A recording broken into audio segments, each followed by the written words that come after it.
I would like to call the Fairfield County Council Budget Work Session 3 to order. Wednesday, May the 10th, 2023 at 10 a.m. And first of all, I'd like to say I appreciate everyone being here today.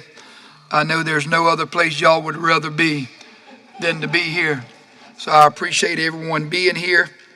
Next, we are down to the approval of the agenda. So moved. Second. It's been moved and properly seconded. Any discussion? Those in favor? Aye. Aye. Those opposed? Let the record reflect 4-0 on approval of the agenda. I do want to put on the record that Mr. Robertson and Mr. Roof, I'm not sure about Mr. Roseboro, but I know Mr. Robertson and Mr. Roof will be here a little bit later. Next, we are down to invocation by Vice Chair Mr. Gilbert. Let us bow our heads. Father God, we give you thanks and praises for this day, Lord God. We thank you, Lord God, for the opportunity to serve your people. And Father, as we enter into this meeting, we ask that you allow us to have open minds and friendly discussions, Lord God. We just thank you for all that you do for us, Lord God. We thank you for what you've done in the past, present, and future, Lord. And we just ask that you look down upon this county. Bless each and every one under the sound of my voice, their families, Lord. This we pray in your Son, Jesus' name. Amen. Thank you, Mr. Gilbert. Next, we are down to item 4, items for discussion, 2023-2024 budget. Ms. Johnson.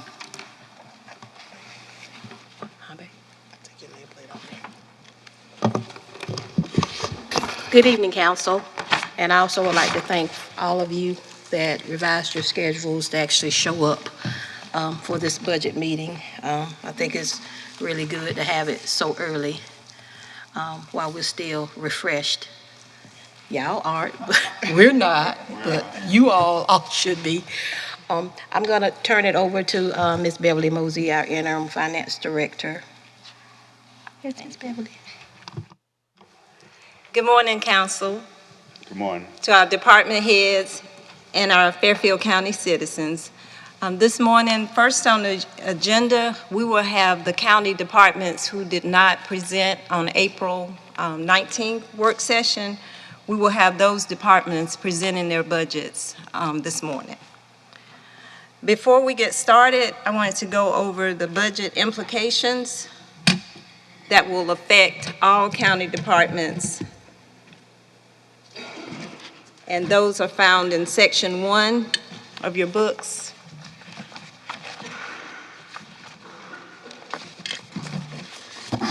Okay.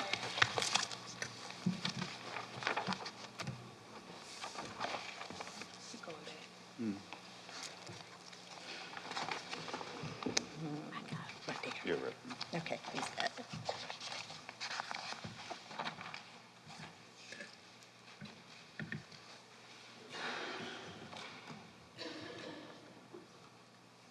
You good? Okay, everybody's good. Okay, so the budget implications that affect departments countywide are the retirement rate. It's going to increase by 1%, and that's for the South Carolina retirement system, as well as the police officer retirement system. Our health insurance rates are expected to increase by 5%. We used the estimate of 5% when building the budget. And also liability insurance is expected to increase by 5%. And these are things that we have no control over, but they affect all of the budgets, and everything's worked into the budgets that are proposed. Okay. And next, if you turn to section 3, the budget summary, it's the big sheet, the first big sheet that's folded. If you can take that sheet out, it says expense annual budget by organization report. That's our budget summary that we'll be using.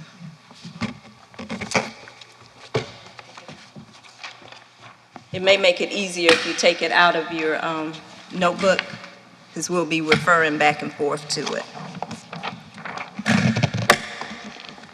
Okay. And this report shows the 2023 adopted budget, the 2024 county administrator request, and the percentage difference between the two. So we looked at anything or gave explanations for anything that was plus or minus 5% difference. Okay. And next, if you will turn to the last section in your book, the budget worksheet report. This is the main report that we'll be using during this work session. And this report shows the 2023 adopted and the 2024 county administrator and the difference between the two as well. And we're going to skip the revenue part for right now, and we'll go to our departments. Page 5 is where we start our departments, and we'll start with our interim county administrator, Laura P. Johnson. She'll be doing county council, county attorney, and the county administrator departments. I'll turn it over to you, Ms. Johnson. Again, good morning, council. Our first department that we're going to discuss is actually your budget, the county council's budget. You can see per the spreadsheet that the administrator recommended changes total 76,195, a decrease of 20.28% from the 2023 budget. On the side, I have explanations as to why, just very briefly. It was the result of the revision to the county council's reimbursement policy. So telephone and internet was decreased in your budget. Cell phone, I believe, was decreased in your budget, and also mileage was also decreased in your budget as a result of the changes in your reimbursement policy. So overall, council's budget decreased by, as you see on your spreadsheet, 76,195. And on page 5 and 6, of course, these are all the details. So page 5 and 6 are all of the line items, and this sheet is just a summary. So it's a quick reference guide to let you know that your budget decreased by 20% with the decreases. Yes, ma'am. Your mic's on? Already asked her. And actually, this is county council's budget, so I made, of course, recommended changes. So you can see down the third column where difference, you can see where some changes were made, decreasing some amounts. What line items that I decreased, what I felt needed to be increased, and honestly, in your budget, I didn't feel anything needed to be increased. So, and if there's no questions on that, we're moving on. The next one is the county attorney. That's page 7. And you see there's a decrease of 17%. Really, with county attorneys, I wanted to elaborate. This is not just our county attorney, Tommy Morgan. This is any attorney that the county may use in different litigations. Sometimes we have to have attorneys that specialize in certain fields. So I don't want anybody to look at this and say, oh my goodness, this is just one attorney. It's any attorney, any attorneys that the county uses. So this is page 7. So honestly, this, go ahead, babe. Page 7 of your book. The big book, yeah. No, you're gonna stay in that large document. Because you already have your budget summary spreadsheet out of the binder. So we're going to stay in this binder. Page 7, Mr. Clarence.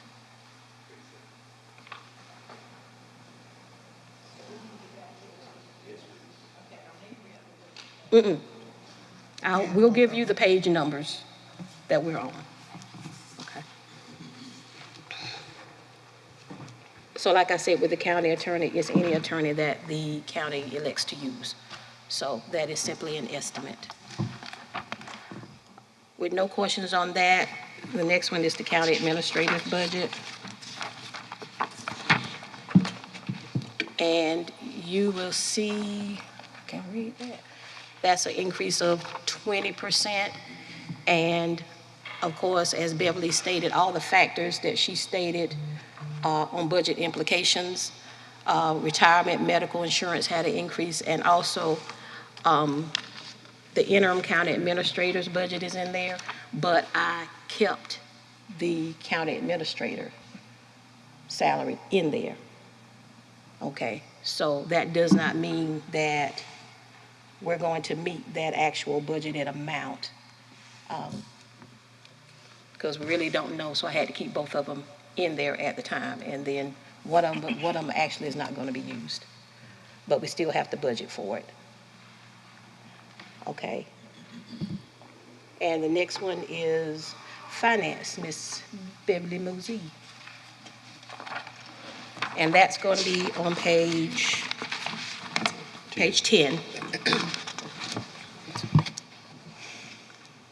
Thank you. And again, I am serving as interim finance director for the finance department. The service we provide is we do the financial services for the county, grants, accounts payable, accounts receivable, payroll, and any, financial reporting and any financial aspects for the county we handle. Our budget increased by 25.98%, and the main reason for that is the grants position was previously, the past few years, in the community development department, and it moved back to the finance department, so we had to put that budget back in, as well as the associated benefits and everything that goes with it, and we added a staff accountant position, and that increased our budget from fiscal year '23.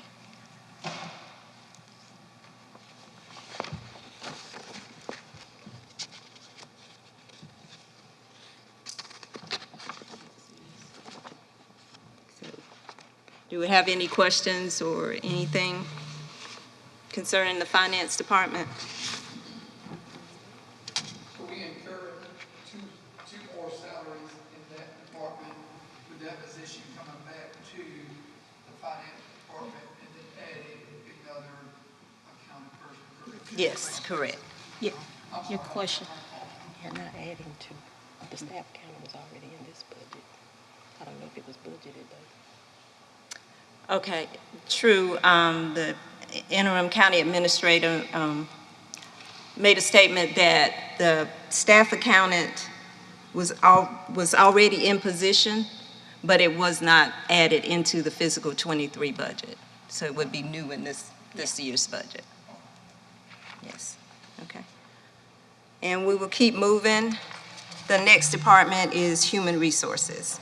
And if you will come up and do the same, state your name and your service that you provide for the county. Can I ask a question before we get to her? Can we go back here to this? With the people, the extra people or whatever you're getting, will that help us be sure that our audit is done in a timely fashion? Yes, absolutely. That we're problem going has to been utilize corrected. our staff more effectively, and we're going to get the audit on time. We have resources in place, and we're thankful to have Ms. Johnson here to help guide us through the process. Okay. We all will right. be good Thank for the you. next audit. Thank you. We hope pending the auditors work well with us. This is the second, this year was the first year that we used the auditors, Malden Jenkins, so this will be the second year. So we're hoping that, they're gonna fall in line and keep everything on time. And I think they will. I think it was just a different scenario last year. Do we need to think about changing auditors? We're locked just in right asking. now. Just asking. We're locked in right now for 3 years per years. the contract. And normally when you get any new auditing firm, it's a learning curve. because they have to learn our operations, they have to understand and evaluate all of our policies and our procedures, and then they're testing testing our policies and procedures, honestly, to see if we're complying with what we say that we're doing. And also, they have all these accounting principles that they have to test for as well. Every year, we're getting new accounting principles coming down to say we have to do this. I think this current year was leases. The next year, I think, is subscriptions. It's just new laws that are coming down that finance has to keep up with, and these auditors have to come in and test. So the first year you change auditors, it is a learning curve. We have to learn how they do things. They ask for things in different formats that we hadn't done before with the previous auditor. So we're hoping that this learning curve is over with this next audit, and we will be able to get them their documents quicker with less questions, because they know our operations, and hopefully that will facilitate in us having a draft sooner than in years past. So y'all confident we got it under control? I'm confident until we're not, but. Okay.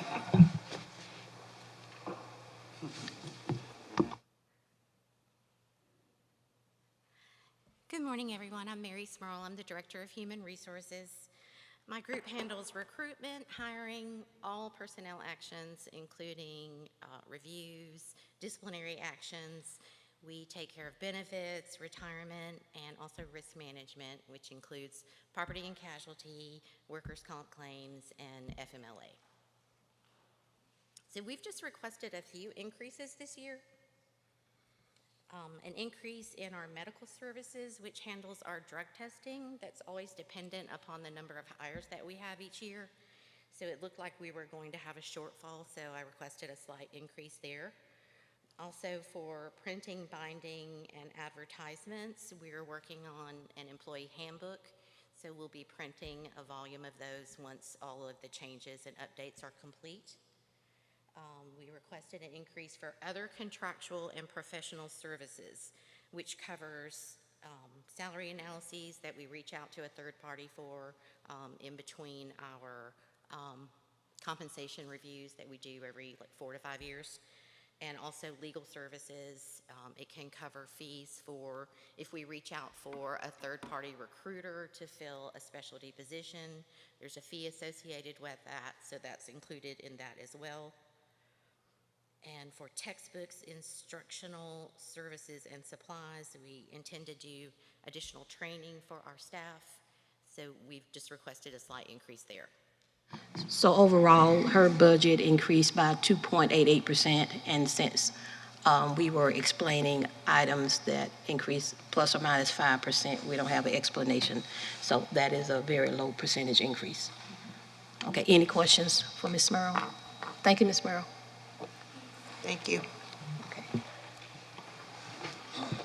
Next we will have our purchasing department, and their budget increased by 11.86%, mainly due to the cost of living and related benefits.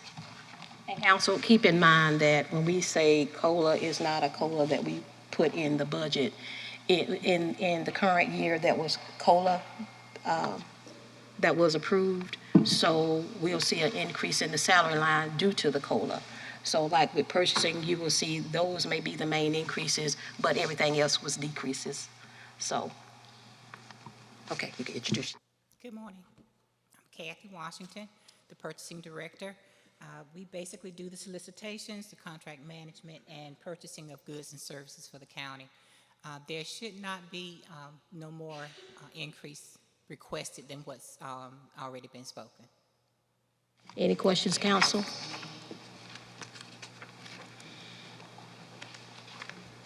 You good? Everybody's good? Thank you, Ms. Washington. Appreciate it. Next, we will have our data processing department. Their budget increased by 18.95%, mainly due to software maintenance agreements and data processing software upgrades. And that's on page 14? Yes. And so, Marvin, if you could just explain the software, which is the large part of the increase. Thank you. So the increase would be for impending operating systems, upgrades for servers, something beyond our control. Microsoft makes that happen. And of course, backup software that we use, the support on that. In addition, we've had lots of questions about the acoustics. I have some information for anybody that wants to see it about a treatment plan for where we had a sound study done in this room. We had a professional company come out and do that, and what the cost on that could be. Sorry. Currently, as of about 6 months ago, that cost is around close to $29,000. I'm sure it's increasing now with cost of materials and labor increases as time goes by. What would you do to make it better? They would place sound panels. I don't know how they would look. There's different colors you can choose from. They would purposely place them in different locations to absorb and redirect sound waves. And they said they could guarantee around an 85% reduction in the reverberation of the sound. No, there's not a 100% guarantee. Right. Thank you. I just got one question for you. On the software maintenance agreements and the data processing software upgrade, is that something that is done annual, or how often do you do that? Yes, that's been So we can expect something similar to that next year, depending on, fluctuation. I'm anticipating even larger costs next year because much of our equipment's aging, and we've got to get a battle plan together, as we have already been doing, about how we're going to tackle that with aging equipment. All right, thank you. Yes, sir. We'd also like to point out, too, that one of the reasons for the increase in their data processing supplies, we've owned most of our printers. A decision was made a few years ago for the county to just purchase the printers, which has resulted in an increased cost as far as maintenance. Every time we have a problem, we have to call out for maintenance. That's a cost generated for us, along with all the time associated with them just tackling printers. We've just decided to switch over to a lease option for the printers. So a lot of the departments will see a decrease. They'll no longer be responsible for that, and IT will be taking over the lease purchase of the printers, and that'll also help us reduce costs because the owner will be responsible for any maintenance and no additional charges for maintenance. Do we have something, I'm sure we do, in place that we can't get hacked? I'm sorry. Do we have something in place that we cannot be hacked? We've taken the current best approaches with software and tactics to protect the county. And I'm proud to say, so far at this point, we have not been attacked and brought down. We attack every day, Yeah, but we've not been stopped. nobody got through. Okay, thank you.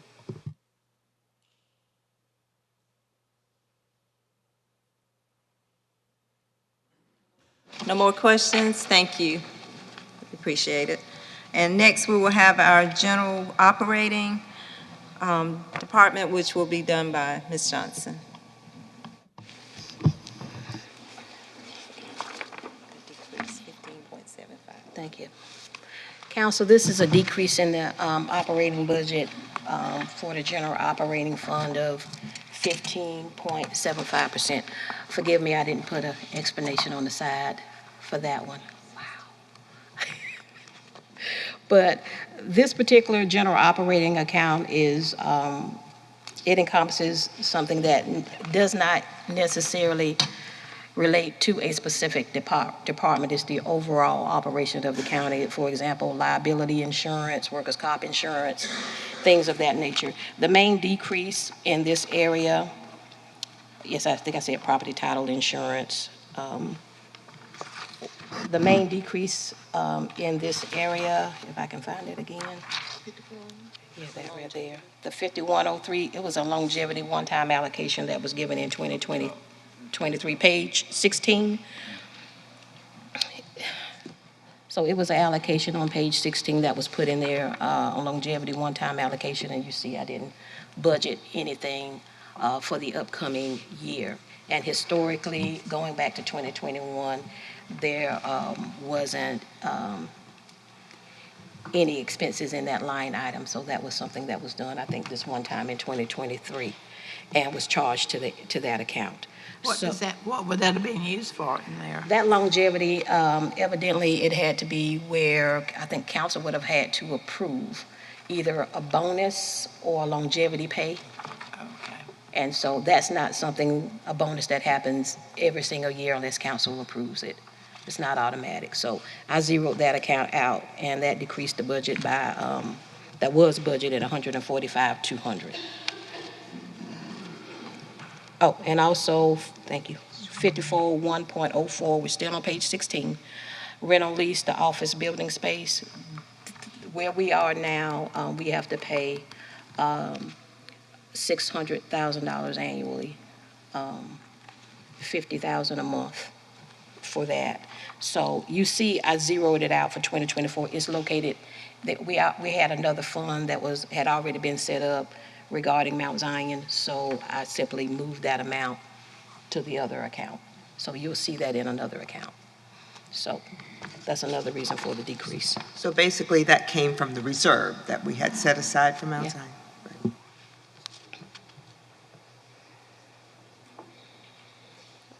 Okay, And the decrease in the phones is with us having county phones yes, now, correct? yes. And the change in the reimbursement policy Right, too with the internet, and also with the change in the policy, your mileage. Correct. Okay. Okay, so the next department is, go ahead, Ms. Beverly, tax assessor. Next department is tax assessor, page 18 of your books. And this department increased by 27%, mainly due to the GIS position and the temp position being reinstated for reassessment. Good morning. Basically, where I was looking, we value roughly 20,000 parcels in the county for purpose of ad valorem taxation, which generates operational income for the county. And we also keep records of all deed transfers, which roughly last year was around 2,000 deed transfers we processed. And due to all the increases that we're having, the county growth and that type of thing, our paperwork has just grown exponentially. And we're just not able to keep up with the staff that we have. We have 2 appraisers, myself, and 1 open admin position that we're trying to fill right now. So that's the reason for the request for the new position or the open position.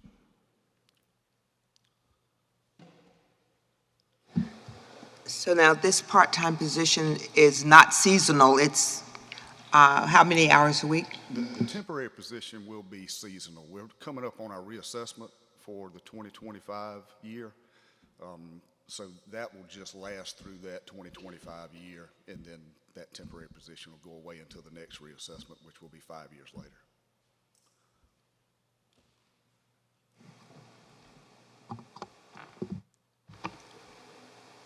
If no further questions, we move on. We're good? Thank you, Gary. Thank you. Our next department, delinquent tax collector, and their budget increased by 3.95%. And also, council, again, if it didn't have a variance of 5%, we didn't explain it because that's a very small percentage, but we're still having the department heads come. Some of you have not met them or seen them, for them to introduce themselves and just, in a few sentences, just say the purpose of their department. Good morning. My name is Lorraine Watkins. I'm the tax collector, and we collect delinquent taxes. We receive our taxes around March 15th each year, and we collect delinquent taxes on real estate, which includes mobile homes and merchants. And our budget stayed basically the same. The only increase that you will probably see in ours is due to postage. Any questions, council? Thank you. Appreciate it. Our next department, building maintenance.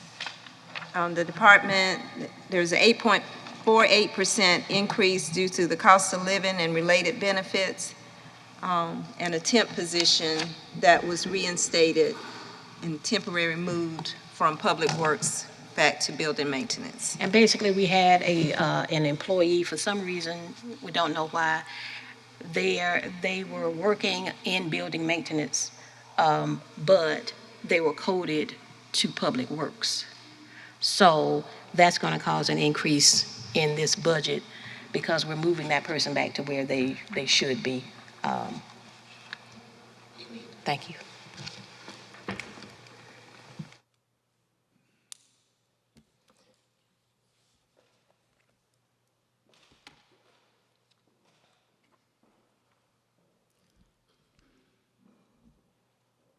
My name is Cynthia Trout, and I'm Director for Building Maintenance. Those packages you're receiving, just for your information. So basically, building maintenance, they go around and do repairs for all county buildings. They do ground maintenance and custodian work, keep all county buildings clean. We maintain 21 county buildings, 11 recycling centers, 8 EMS stations, 14 fire stations, and 2 community centers. The positions, we are budgeted for 15 positions, 5 maintenance technicians, 5 custodians, 2 maintenance helpers, 1 HVAC tech, and 1 administrative assistant, and 1 director. Any questions, council?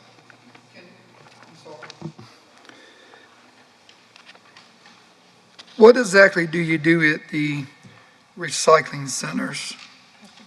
At the recycling centers, we maintain the buildings. Maintain the, Yes, the recycling buildings. y'all cut, Make repairs. okay. Make repairs. Y'all cut the grass at the recycling centers? Not at the recycling. Okay.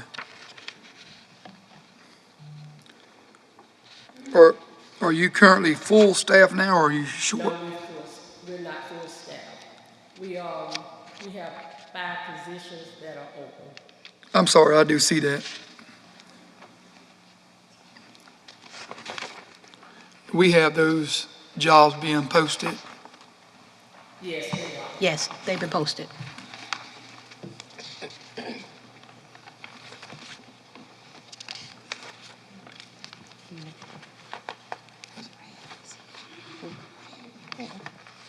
That's it for me. Thank you. Thank you.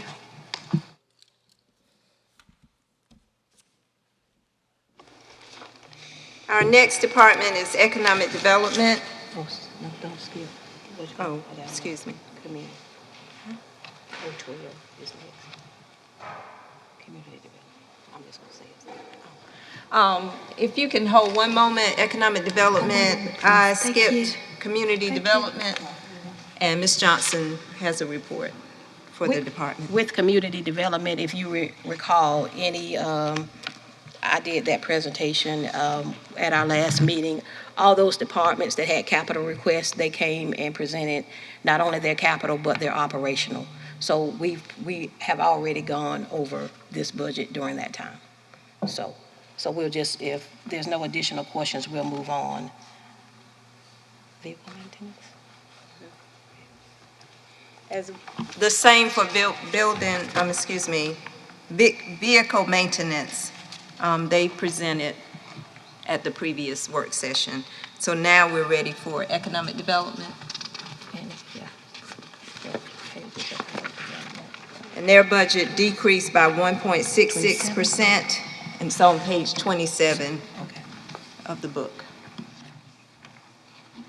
Hello. Hello. Ann Broadwater, Director of Fairfield County Economic Development. Zachariah Willoughby, Project Manager. I know you all have heard that when you get a really good employee, other people want them. So Zachariah has accepted a position, and he'll be leaving me on Monday. All right, so having said that, we did not request any additional funds. We were able to operate within the budget that we were provided. I'm very physically conservative, So the first thing that I wanted to do was to organize the place and automate the place.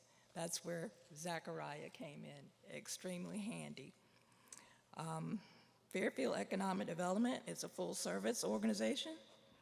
We support existing industries and supplier outreach, employee recruitment, and business expansion. In addition, we assist with new and expanding industries throughout the site and building selection process. We develop product-ready industrial parks, sites, and buildings through site development initiatives such as grading, speculative building construction, and utility upgrades. We support new and existing industries by offering financial and tax support and grant funding. We conduct economic and workforce research to further our mission of strategic and community-centered growth. We market Fairfield County as one of the best pro-business counties in the Southeast, and we provide relocation support as needed.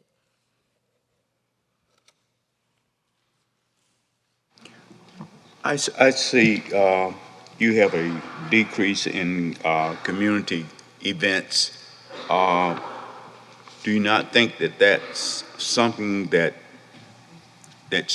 we should look forward, look in? What I'm trying to say, shouldn't it be something that we should do? Yes. Have more community events Yes. in order for the public to know what's going on? There's a lot of issues, not issues, but there are a lot of things that we cannot tell the community until it's announced.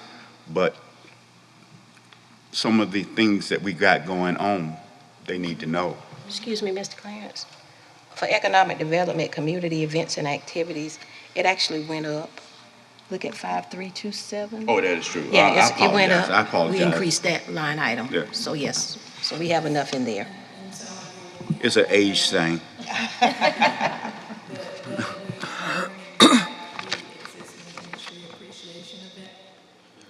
So that will be scheduled for November the 9th at a location that will be announced soon.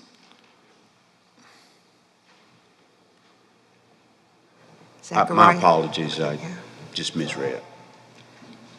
Zachariah, we really are going to miss you, but thank you for your service. We really appreciate the work that you've done for the county.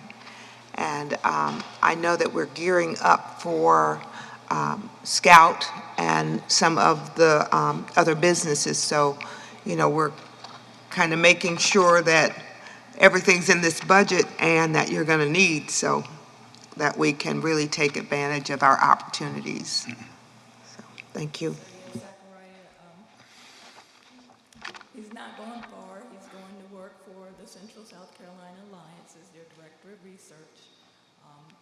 That was one of their strong points, and they lost their research director, Kate Bugby. She went to accept a position with Richland County. So Zachariah helped fill in while she was on maternity leave, and it was very much appreciated with the RFIs, with the quickness and accuracy. So, you know, I can't blame them, and I can still use them. Yeah, with the Alliance, he's still going to be providing support. Thanks. Again, Zachariah, I appreciate you.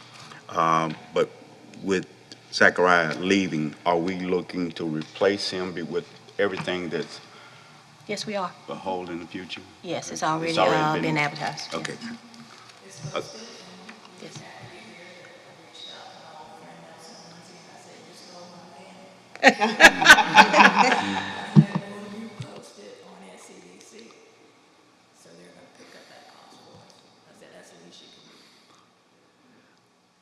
Zachariah, I'll repeat kind of what they said. I appreciate everything that you have done for Fairfield County and wish you the best.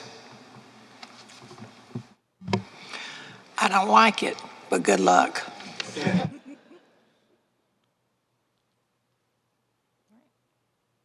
No other questions? All right, thank you. Thank you.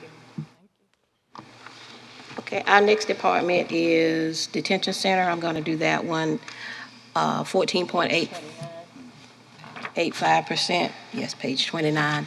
And again, detention center director came to the April 19th meeting and presented her operating as well as her capital. I also just wanted to point out one additional thing in her item in her budget that wasn't talked about was account number 5238, which is juvenile housing. And we did increase that line item by 28,500. We looked at historically what has been spent out of that account, and also the more juveniles that we have, we can house them in the detention center. They go to DJJ, and then we have to pay DJJ. So that particular line item can fluctuate. Okay, I'm going on to also go. I'm sorry, I have a question. Is she getting any more help? We still have the positions advertised. We really don't have a lot of people applying for those positions, but she's still short of detention center officers. I mean, is she short? Do we know? Do y'all know? She's like- just too short. She's just too short now? Okay. But they are advertised, so, They remain being advertised. okay, thank you. Okay, and the next one is road maintenance. That's 2.05%, and solid waste, 2.33% on your sheet. Those gentlemen came at the meeting on the 19th. So they presented their capital and they presented their operating, and as you can see, it's only 2% increases for those two departments. Thank you.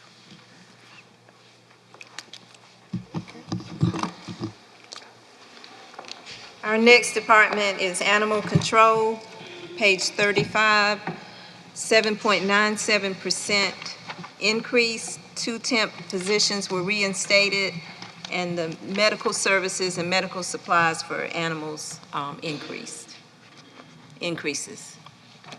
Yes.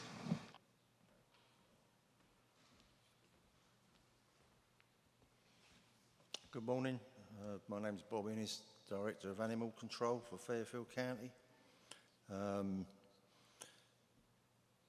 Basically, my increases is all to do with cost increases from the drugs company, our vet that we use, or vets that we use. They've increased their fees. The county vet actually hasn't had an increase for 3 years, and this year he's decided that he needs to charge more for what he does for Fairfield County animals. And the our food supply company, has all dog food has increased quite dramatically over the last year. I think they've actually put it up 3 times. So that's all in my increases. I'm not sure if anyone wants to ask me a question regarding that.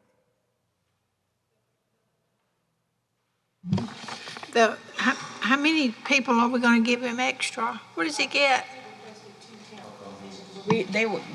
They were frozen, and so I'm recommending that his 2 temp positions be reinstated. Is that going to be enough to help you with your overload? Well, we had an animal control officer position open since July of last year, and we actually filled that this week. So Wonderful. That's 1 position filled. We're hoping that the vet tech position will be filled by the end of this week.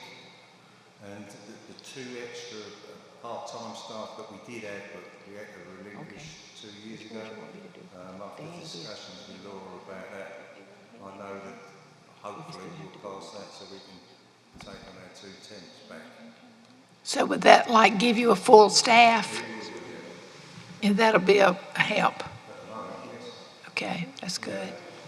Wonderful. Mr. Ennis, I just want to say, I think all council members have toured your facility and seen the number of animals that's coming into the facility. And we definitely appreciate everything that you and your staff are trying to do. I know the Public Affairs Committee is working on something, maybe some new policies or ordinances that we can put in place to maybe help with the situation. But you know, it's really not a pleasant sight to see when you tour the facility, the different conditions and everything that's going on. But I just, you know, I want to thank you and your staff for what you do daily to put up with those conditions. I mean, that situation will not change until you invest in the department. I mean, I know this is not the time for that, but we've discussed it many times. I, to Mr. Ennis, would like to really thank you for the work that you do, and I know that it's under difficult circumstances, but we appreciate your service. I'm just glad you're going to get a full staff. Yeah, I'm sure. Thank you. Thank you. The next is going to be probate judge. I don't think I see anybody here. Okay, see. There's an increase of 11.22%. The main increase in the probate judges at that it's a temp position. We still have Judge Renwick, and she's going to she'll be in a temp position, and she's helping with training. So that's the main increase for the probate judge. The next one is tax auditor. Before we move on, do we know how long that's going to be needed?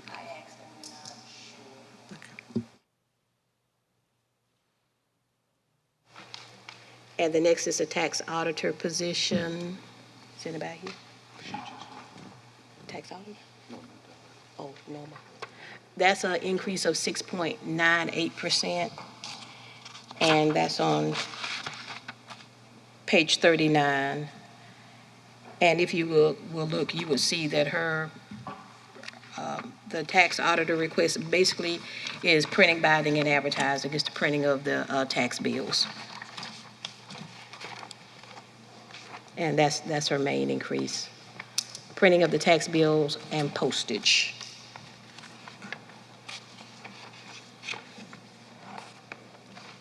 So there's no questions on that. I'm moving on. The county treasurer, she actually was here, and she gives her apologies, but she did have an appointment. So I wanted to let you know that she was present. Her budget is 7.22% increase, and if you look at page 40, you would see that the increases are in the personnel services line. So that's with COLA and the increase in state retirement and medical insurance, but everything else is pretty standard. It's basically the same amounts that she's asking for, so that's the 7%. So it's related to personnel services. Ms. Johnson, and I think all of council might would agree, and I'm not going to make you go through all of these that has COLA and benefits, things that is beyond our control. Okay. I mean, is whatever you want to do, but if you just want to skip over those, unless council disagrees, I mean, I don't think there's anything that we can stop. If it pleases the council, I mean, but I do have some departments that are here, and I would like, because they came to speak. Okay, that's fine. Okay, thank you. So when it comes to the treasurer and the clerk of court and family court, that's basically what it is the COLA and the related benefits. The sheriff's office has already come to present. And I do want to point out with the sheriff's office, included in their operating budget is a camera system lease. They're going to put cameras throughout the county, certain areas of the county, and that's going to be on a lease. So they've already presented at the April 19th meeting. Our next one is I have a question. Oh, the coroner has already presented as well. Are we going to give the sheriff any people, any employees? Did they request anything? Did they have openings? They didn't request employees. Do they have openings? They do have openings. They're trying to fill their existing positions. And So, are yeah, they They're didn't. posted? They are, yeah, they are posted, yes, ma'am. Okay, thank you. You're welcome. Okay, and we do have yes, and with the coroner, thank you, Mr. Clarence.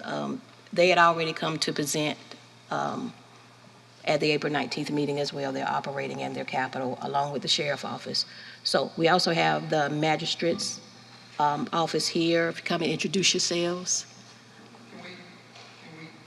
Question. Okay. On the sheriff's office, where it talks about SRO contract, most of that is paid by the school district, correct? Yes, whoever we have, like the STEM school has to pay, and then our school district has to pay as well. So we put those in separate line items, in separate categories, so we can track the personnel expenses, so then they can receive a bill to reimburse us. Okay, all right, thank you. Okay, next is the magistrate, I can't look at this thing. Thank you, 4.2% increase, and that's on page, that page number? Page 50. Good morning. I'm Russell Feaster. I'm currently the Chief Magistrate for Fairfield County. We have 6 magistrates employed in our office. One is full-time, the rest of us are part-time. Our duties include we preside over criminal court, we preside over traffic court, we preside over civil court, and we preside over bond court. I'm not sure if you're familiar or aware or not, but Fairfield County, in conjunction with the solicitor's office, we operate 2 treatment courts.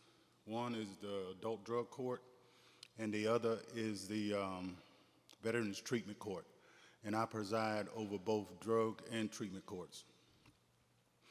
So if you have any questions about our increase, I'll allow this young lady to introduce herself and answer any questions about our budget. What did you say about the veterans thing? What do you do with the veterans? It's a veterans treatment court. It's the way you could look at it is it's like almost like pretrial intervention. It's run through the solicitor's office, but Fairfield County now allows the solicitor's office here allows individuals to enter into that court. Individuals that are veterans, they can enter into that court by pleading guilty to some minor charges. They don't take major drug offenses, and they don't take major major crimes. But say, for instance, drug possession, assault and battery, third, things of that nature. They plead into the court, and the court is roughly about a year and a half long. And if they complete all the requirements, they get their record expunged. Good. And the drug court is almost identical. The only difference is the veterans court, you have to be a veteran. Right. Thank you. Good morning. I'm Deanna Takak, and I am the court administrator. In our budget, there weren't very many increases at all. Our budget increased by about $2,500, mostly due to the cost of living. The increases were in printing and binding. That's where we, get our envelopes and letterhead, that kind of stuff. Data processing supplies, because the cartridges we were paying for were outrageous. And then some of the travel, meals and lodging, and registration fees for our judges when they are continuing their education.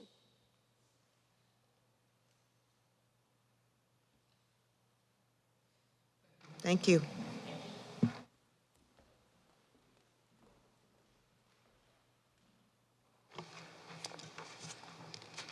Our next department, Voter Registration and Elections Commission.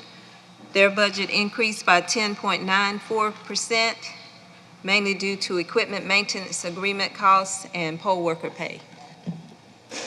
Morning, Debbie Stedham, Director of Fairfield County Elections and Registration. We conduct federal, state, and countywide elections, including 3 municipalities, and of course, we do voter registration, keep up with records, and all that.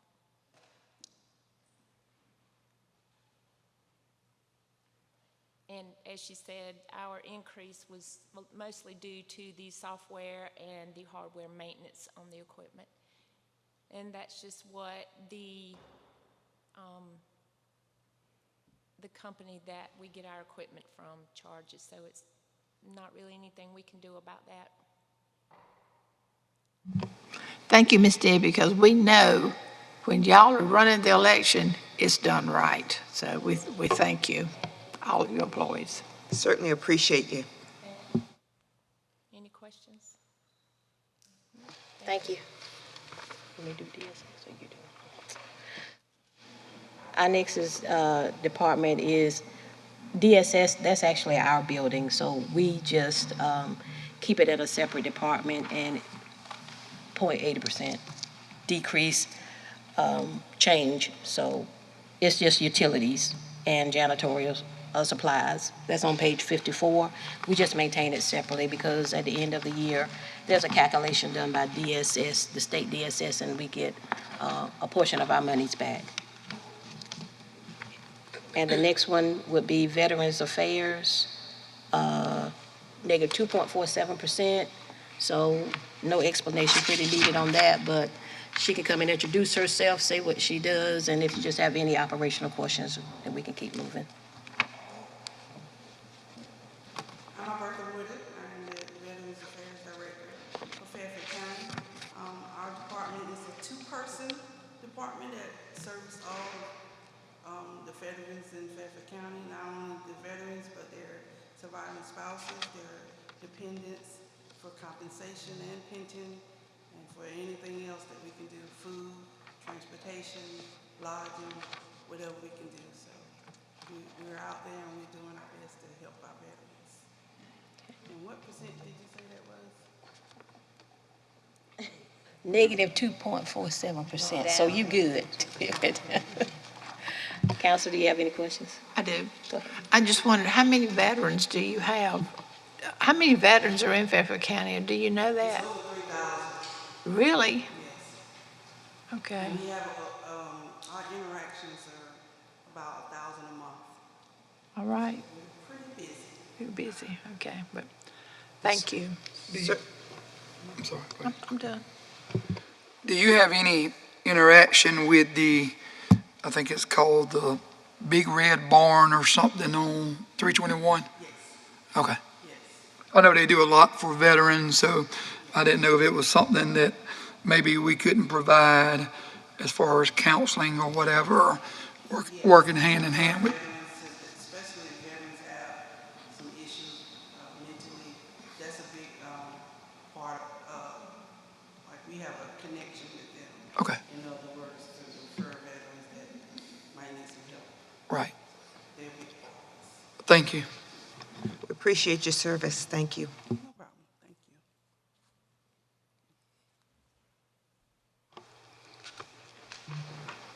Our next department is delegation, and this department houses Senator Fannin and Representative Annie McDaniel's assistant. Here on site, their budget increased by 3.64%, and that was due to the personnel benefits and costs. The next department is the airport. Their budget increased by 8.81%, mainly due to gasoline, supplies, and contractual services. Page 58.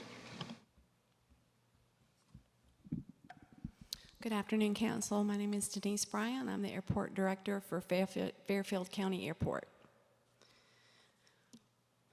I'm a 1-person department, and we have 2 companies out at the airport that have leases to operate their businesses out of the airport. So we have services that are provided at the airport by these two companies. We provide fuel, hangar rental space, hangar tie-down space, avionics, aircraft maintenance, crew car service, internet service, office and tenant space. And we do all of this through maintenance of the airfield and facilities on the airport property, emergency response, wildlife control, hangar rental and tie-down spaces provided on the ramps and the hangars.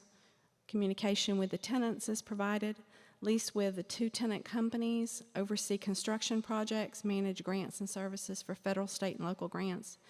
Liaison between the state authorities and federal authorities for the South Carolina Aeronautics Commission, Federal Aviation Administration, and the NTSB. We handle resident complaints and concerns and communications about the airport with the neighbors. Community education about aviation at the local schools.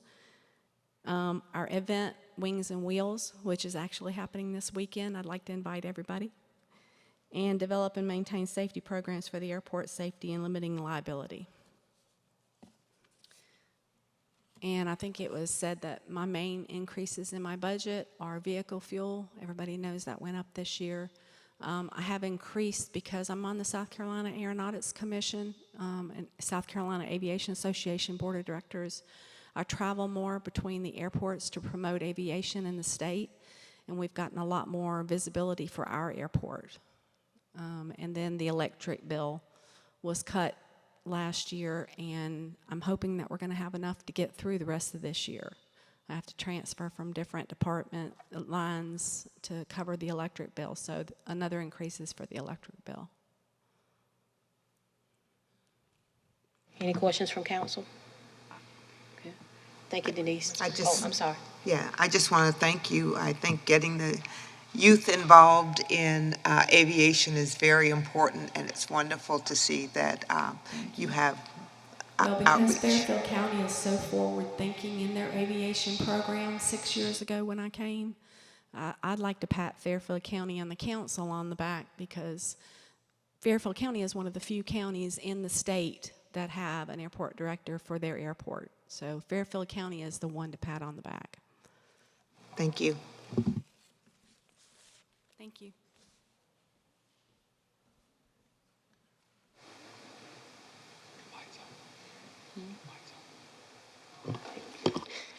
Our next department is emergency management, and their budget is on page 60, and it increased by less than 1%. So we have our director coming forward. Good morning. Jennifer McGriff, Emergency Management.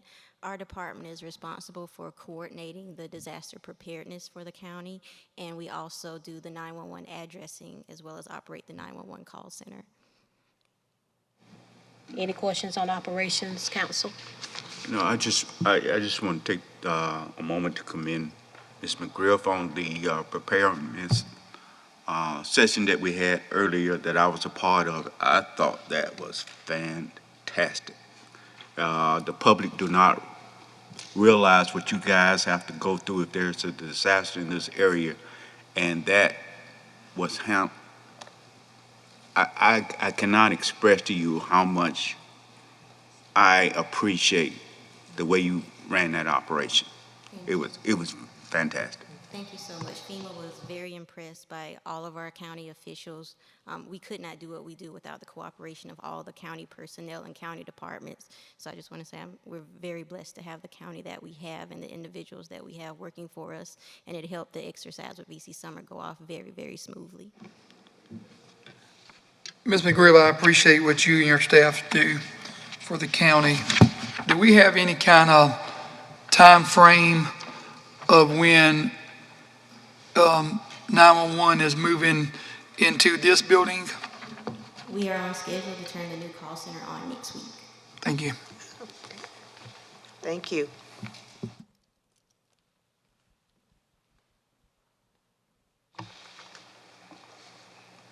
Where are we? And council, on page 62 is our county allocations. This is where the agencies have all come and present their budgets to you.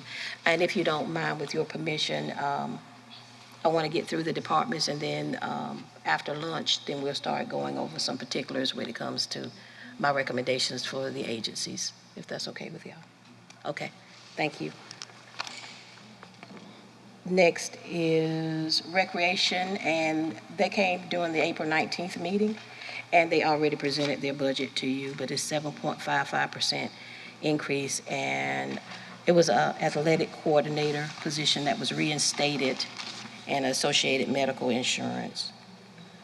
Oh, my misspelled words. I thought I corrected them.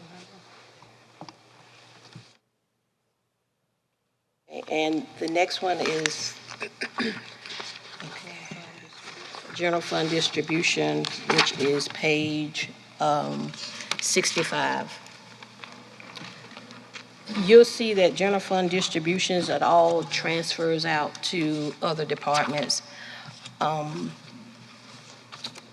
A lot of them, and we'll get more into this at the second half, but when council approves certain capital items, et cetera, it is funded through, if we don't have state or federal dollars or any outside funding sources, then the money has to be transferred from the general fund into a special revenue or a capital projects fund.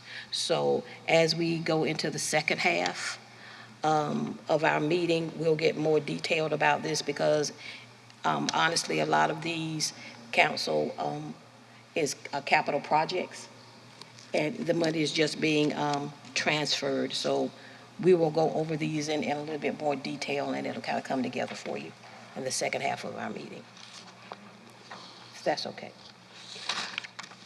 Next, I don't know where we are now. Transit had already come to the April 19th meeting, and they presented their capital and their operating budget. Same with EMS. They had presented, you had the opportunity to ask questions. Also, the same with fire. All of these 100, 102s, 010, 11, all the way to 059, I believe. Well, all the way to 118. The line items on your sheet, they had already come to present all of this to you, their capital budget and their operating budget. And a majority of the fire stations in the different areas, 95% of their increases are fuel and utilities.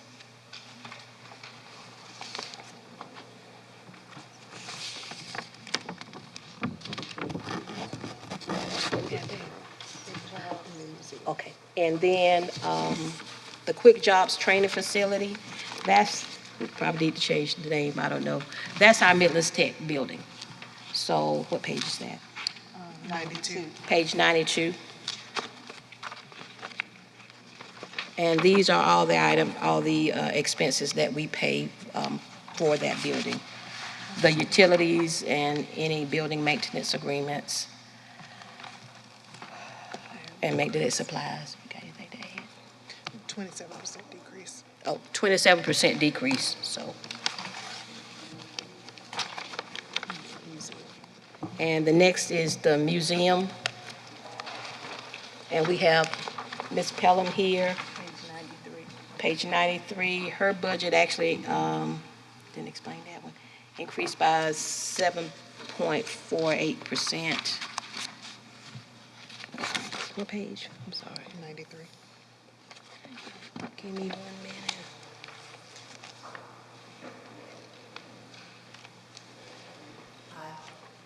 Pelham Lives Museum. Where's her 7%? And as you know, we've really advanced in genealogical research more than anything at the museum. I'd say that's the biggest draw for the public. We feel like we serve the public, and the mission of the museum was to learn more of the stories of the people, because you can only collect so much that people give you, and to record the stories and to help people to establish their connections to the past. It has a lot to do with public use of the museum. The Historical Society participates, partners, because they own the collection. They've collected it through the years. So they help us to put on Christmas events and any exhibit events that we have. And the Genealogical Society is very, very active, and we have 2 volunteers now who come up fairly regularly, once or twice a week, to help with that. I have a temp position that had been left vacant, and one thing that we're sorely in need of was a collections management person who can handle the database, can handle the entry of inventory. And we were given 2 very important historical collections from 2 different historians from their estates that had passed away. And an interested patron had funded each one of those for one of our volunteers who has learned the database and is working on that now with the funding that we were able to get for this temporary position. So we would like to make this position more of a regular thing. It's I think up to $10,000. It's not a high budget item, but it will certainly make the operation of the museum a little bit easier for us. Ms. Pelham, and I apologize, I probably should have known the answer to this question, but recently I ran into a couple from North Carolina that was here going through the county sightseeing, and I was trying to encourage them to stop by the museum, but wasn't sure what days of operation it is open. Can you give me the days? Yes, we're open Monday through Friday, regular hours. We open at 10. And on Saturdays, the 3 of us staffing are taking turns opening from 10 to 2, because the weekend is really when people want to come to a museum. And we don't have the funding to make that a full-time position, so we just take turns volunteering to do that. So we're there. Monday through Friday, 10 to 5? 10 to 5, and then Saturday, 10 to 2? 10 to 2. Okay, thank you. The temp salary that you got in, is that to help you out on Saturdays? Yes, he will be part of that cycling, and that'll make it a little easier on the 3 of us to take 4 weekends out of each month, so that will help us a lot too. And you have someone already in? Yes, he's retired and on Social Security, and has always wanted to volunteer and do things in the museum, so he's quite at home there now. That's great. All right. Thank you. Thank you. Okay. All right, thank you. Our last department for the general fund is the Soil and Water Conservation District, and their budget increased by 5.46%, mainly due to cost of living and associated benefits.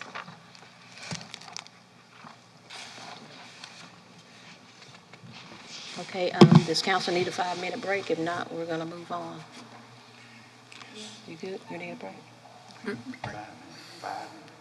2 minutes, Mr. Clarence. All right, we can take a 5 minutes, that's okay. Okay, we are going to recess for 5 minutes and take a break.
I will call the meeting back to order.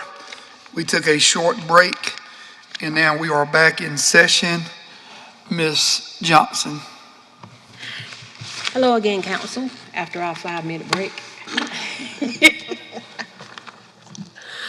Before we go over to other special revenue funds that's on our sheet, I had invited Midlands Tech to come back again to give a more detailed presentation. Me and Miss Debbie actually talked about a week ago about some things that I think you need to be aware of. If you could come to the mic, please. And you also, thank you, in your packet, you have a revised Midlands Tech package that is in your packet. Do you all have that? She got some. It should be in your inside front cover. Yes, ma'am, in the inside front cover.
Okay, good morning. Again, I'm Ron Raines, President, Midlands Technical College, and happy to be here. Happy to answer any questions that you have, but the documents you have are essentially the same. What we've done, though, is to, I think, put it in a simpler format than what we had presented to you before. So if it's okay with council, I'll just walk through the documents and then answer any questions that you would have, okay? If that's okay. So basically, we are requesting the $143,000, which is $143,000 which we requested before. And this is the amount that you funded in the past. You also had asked us about the classes that we offer at the campus here in Fairfield, and we provided you what we think is a simplified list of the classes. And started in fall 2020, we list. You'll see that we offered English, math, and music. And you see the number of students there, and if you go down the list, you'll see the number of students from the terms. On the second page of that list, you'll notice that, and we talked about this, we did have some classes where we had one student. We talked about that the last time I was here. You also should see highlighted in yellow what we call free community interest classes that we offered here at the campus. Starting in the spring of 2022. And those classes came about because of conversations with our advisory board. The advisory board had requested that we offer some community-based, community interest, personal interest courses, such as organizing computer files, computer basics for seniors, first aid. These are not academic courses, and they're not continuing education courses. They're just special interest, what we call community interest courses that we offer here in the community. We also provided a list of classes that were offered but did not make. And we also provided a list of what our cost is. And so we estimate we spent about $400,000 offering the programs and the services here in this community. You all fund $143,000 towards that.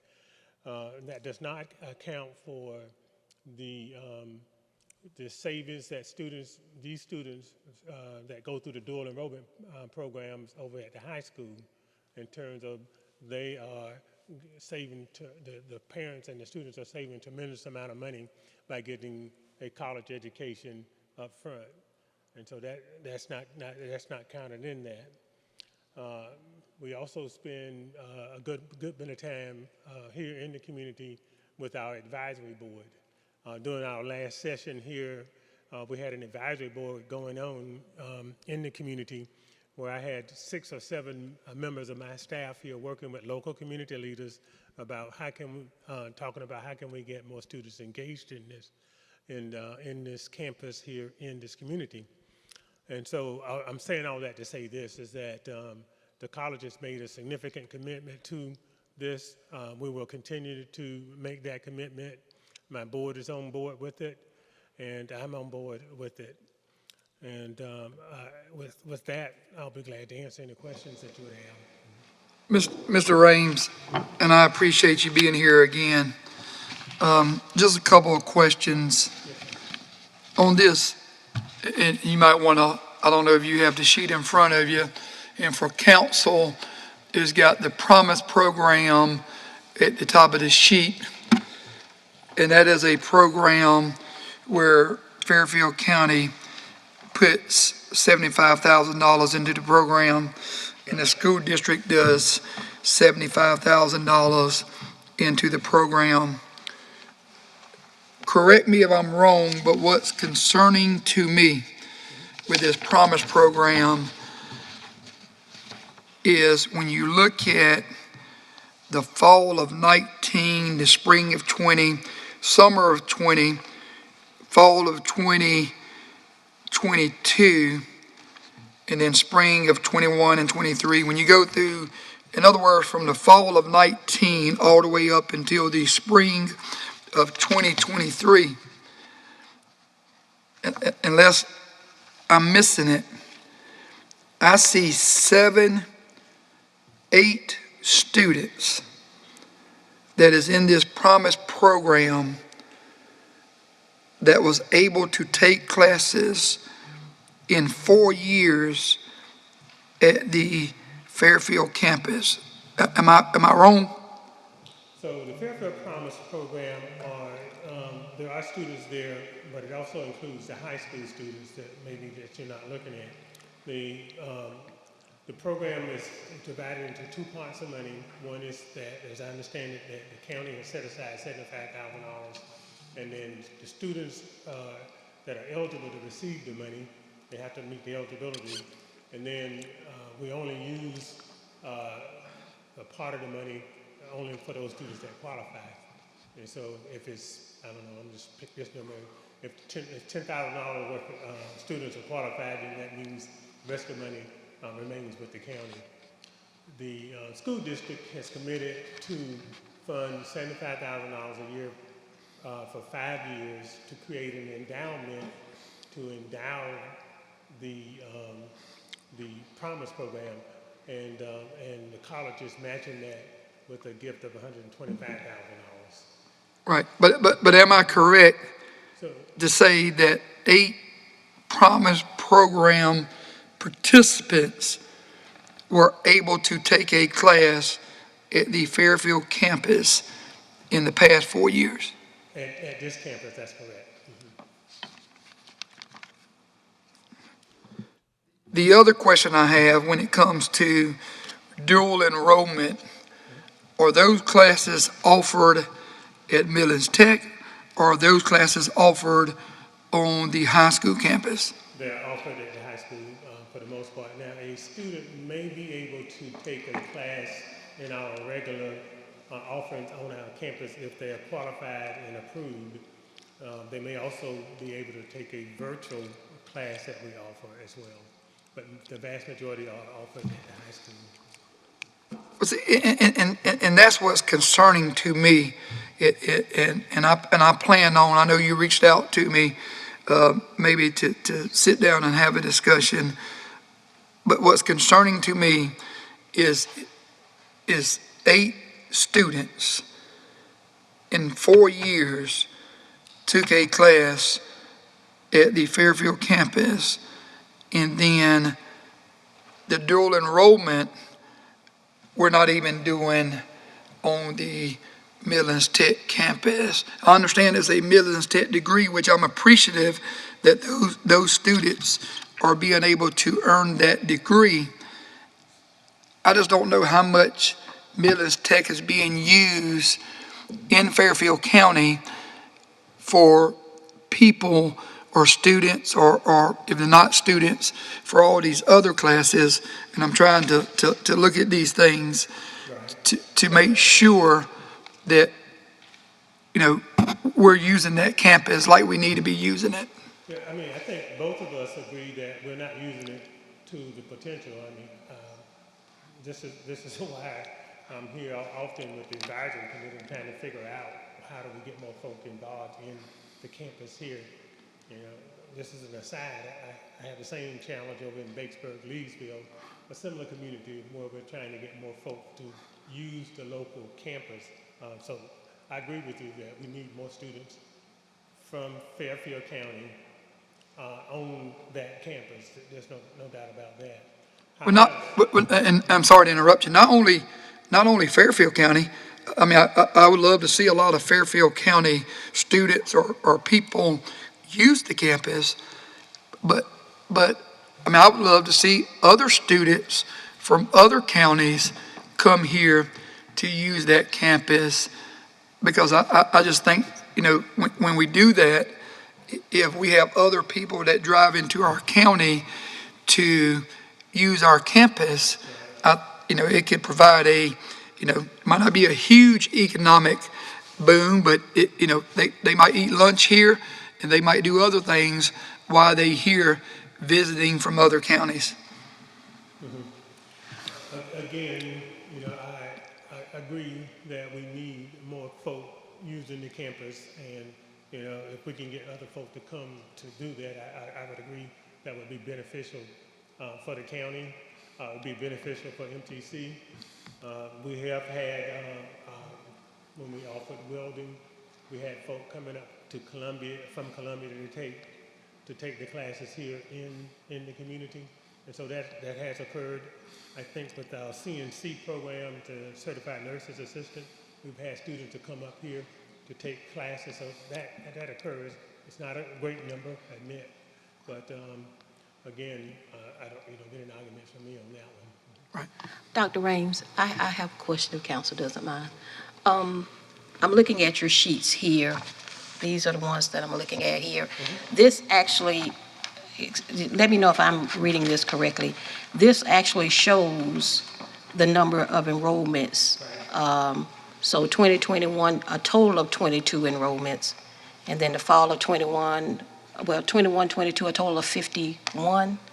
So basically, this is showing the number of enrollments.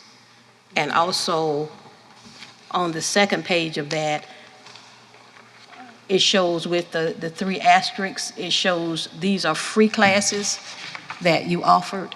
Okay, so I just want to make sure, and with the dual enrollment, I guess I need a little bit more clarification as well. So the Promise program, this is just the total number of students that received funding under the Promise program. Right. That's with the Promise program, this is maybe what's missing is that they may or may not use the Promise money because right. they qualify for other forms of financial aid. So we use that first, then they qualify for a Pell Grant, state lottery position assistance, or other forms of aid. And so therefore, the Promise program money are last pay money. And so the whole idea is that you want to use those federal and state resources Right. first, Yeah, I mean, I see where it says total students awarded. Award, okay. So, actually, I think the point that we're making, we are touching more students than what I think we understand, but I agree, it's not enough. We do need more. And we Right. should have more. Thank you. I think my opinion is that we need, in this community and other communities that we serve, we need more folk in college. Yes, sir. Dr. Raines, do you see, I'm sorry. Yeah, I'm sorry. Do you see where more of our Fairfield County citizens, are more of them basically going to Columbia to take classes rather than coming to the Fairfield campus, even though they live in Fairfield County, they have maybe a preference or whatever reason, they're actually going to the Columbia campus rather than taking it here?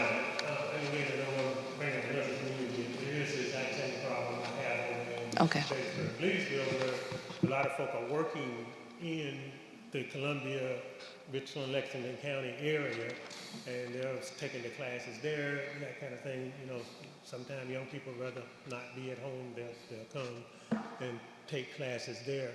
And in fact, this is the essence of the challenge we have with Fairfield, whereas in Batesburg, Leesville, Lexington County provides a millage rate for their students. And the original agreement that was created eons ago, I wasn't even involved in it, to show you how long, and I've been at the college a long, long time, where the county funds the difference between what we call the in-county and out-of-county rate. And that's the formula I would love to be able to sit down and talk to the county about how do we do this thing differently so that everybody could be happy about the process. Yeah, and I agree. I mean, I would love to see students or people in general use the campus more like you would. I mean, I think we all agree that that would be beneficial to everyone for it to be used more. I just, with the recent announcement of Scout coming to the Blythewood area, and I'm pretty sure you're already checking on this, but will there be more classes offered or attempt to be offered at the Winsboro campus for Fairfield County residents wanting to learn that type of skill or trade when it comes to machining and CNC machining or those kind of things? You know, I do anticipate that happening. What we're doing now is working with the Scout folk to determine exactly what they need or will need in this process.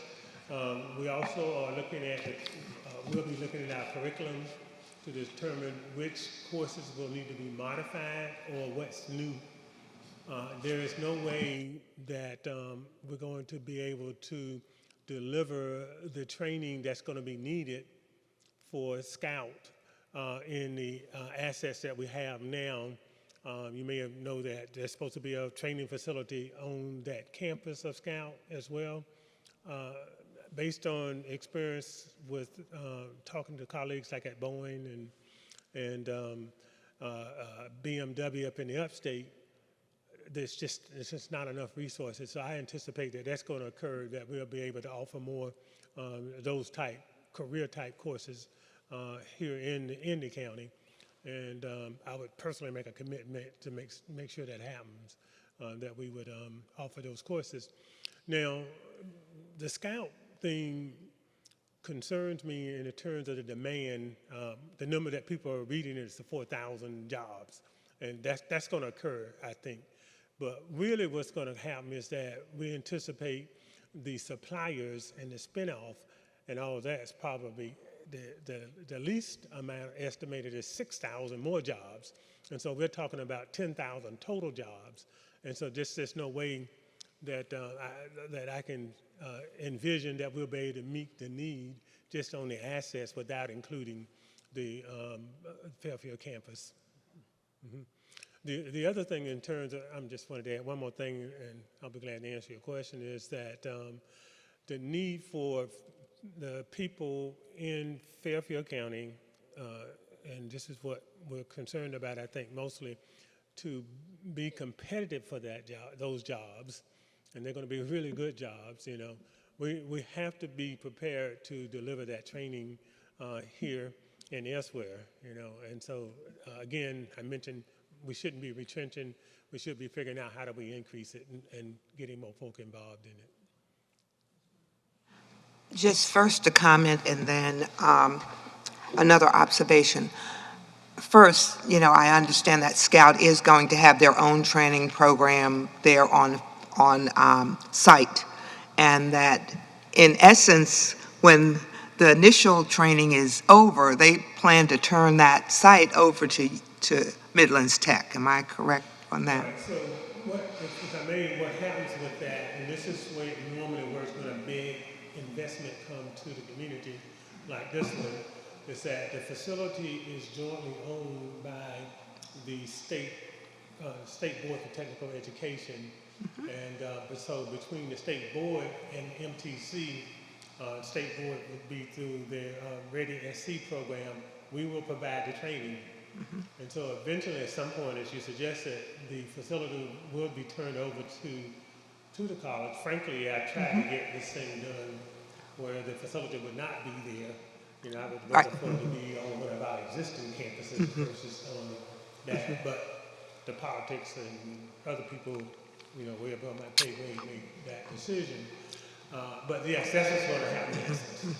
Well, I'm sure that the machinery that they're going to use, they want to pretty much keep on their own campus kind of stuff. Those are the kind of questions that we're trying to figure out now. And again, it's not unusual for this early stage of the process.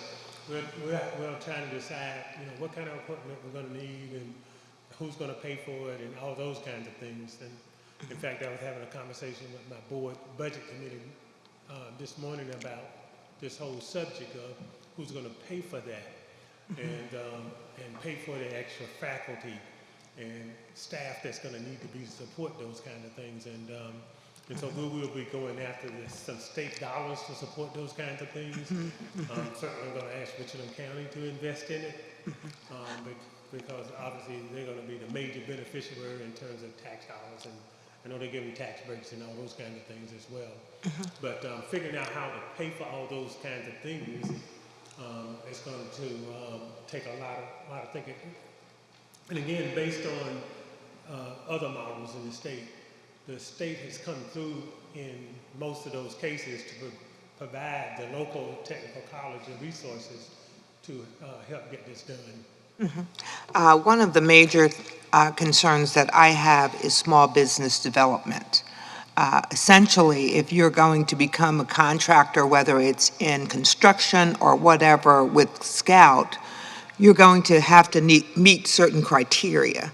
Are you guys basically taking a look at maybe some of the criteria that they have for small businesses so that essentially what we can do for those contractors who are already working, and maybe they're working as subcontractors right now, where we can give them the skills in business development, business plans, and all of those kinds of things, making sure they're insured and bonded, and making sure that all of those kinds of things are in place so that they can move into Scout as major contractors instead of subcontractors. You know, essentially what we find always is sometimes local people are here as subcontractors who are, you know, getting paid basically, I'm not saying minimum wage because that's not minimum wage, but getting paid less than they would if they were a contractor. So, you know, that's one of the major concerns I have, is to get ready and get our small businesses ready for that leap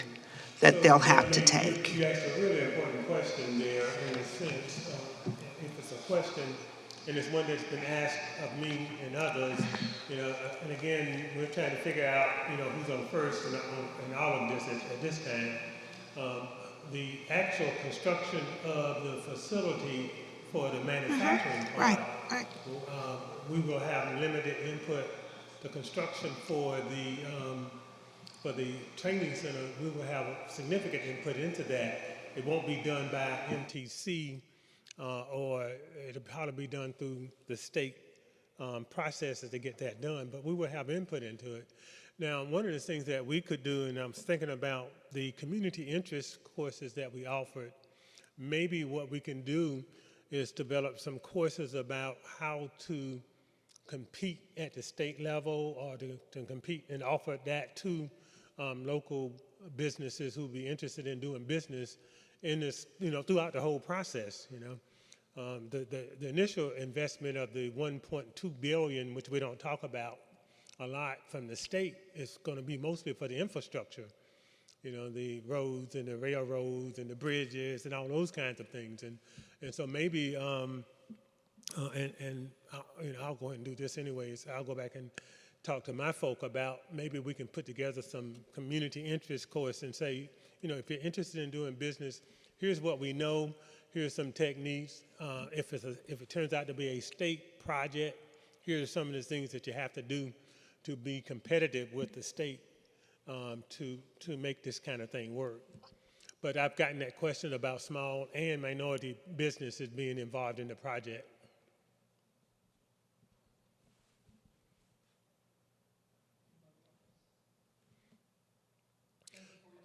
Thank you, and I sincerely would love to sit down with you all and talk about this process so that we can really come to an agreement on how to make this work going forward. So, thank you so much. Appreciate it.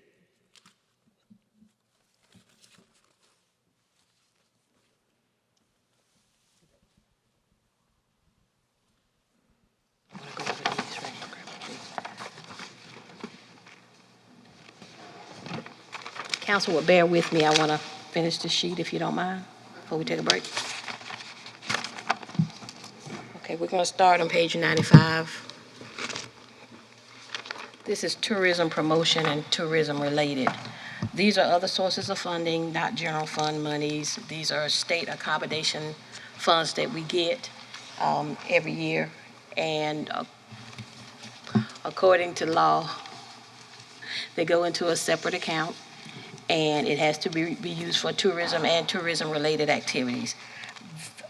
So if you look on page 96, you will see that the ones that get these monies are the Chamber of Commerce, the Old English Tourism, and on page 98 is also the Railroad Museum. So the Ag and Art had turned in a request for funds, but then she sent an email and said that to remove them from consideration because they're going to fill out the application for our local accommodations and hospitality tax monies. So out of these funds, we fund the Chamber of Commerce, Old English Tourism, and the Railroad Museum. Okay. And my request in these, I'm going to change it if it's okay with council. I had reduced those by the regular 10% that I did with some other agencies. But since this is a separate source of funding, I think they should remain the same because it's not general fund monies that we're spending. Okay, so that's for tourism promotion and tourism related on your sheets. So let me just make sure I understand. The farmer's market, or is that the Old Ag and Art and Farmer's Market. She put in 2 requests for Ag and Art, and she put in it for Farmer's Market, and she sent an email asking that those requests be removed from consideration because she's going to apply for our local accommodation tax money. She's going to fill out our application and seek funding that way rather than through the general fund. And now, is this going to be through this tourism-related fund here that we have here? Not this one right here, because these are state accommodation tax funds. She's going to request the local. Okay. Thank you. Okay, and then in the tourism-related, Fund 202 on your sheet, it's a decrease of 41%, and there was some contractual services put in there that was never used. I don't know what the intent of it was for, and I couldn't find any documentation on it. So, and on top of that, it wasn't in there before, it wasn't used, so I zeroed that out. Sheriff Child Support, which is on page, thank you, 99. You will see, this is the revenue portion on page 99. Is Sheriff Child Support. Normally, they would get funding whenever they go and deliver child support papers, et cetera. So they have a person that's assigned to that. But over the past several years, no monies had been going in this account. So that's why it's a transfer in from the general fund, and it's the Fund 1 officer that is assigned to this position. What we're going to end up doing, that we're attempting to do, is take this position and just put it back in the sheriff's office, so we won't have this account. So it doesn't misstate the budget because it's still in a line item. We just have to make preparations to get it back under the sheriff's office. But it still is under the sheriff's office. Okay, again, clarification. So with this, it was an appropriation that basically came from the state previously, and now?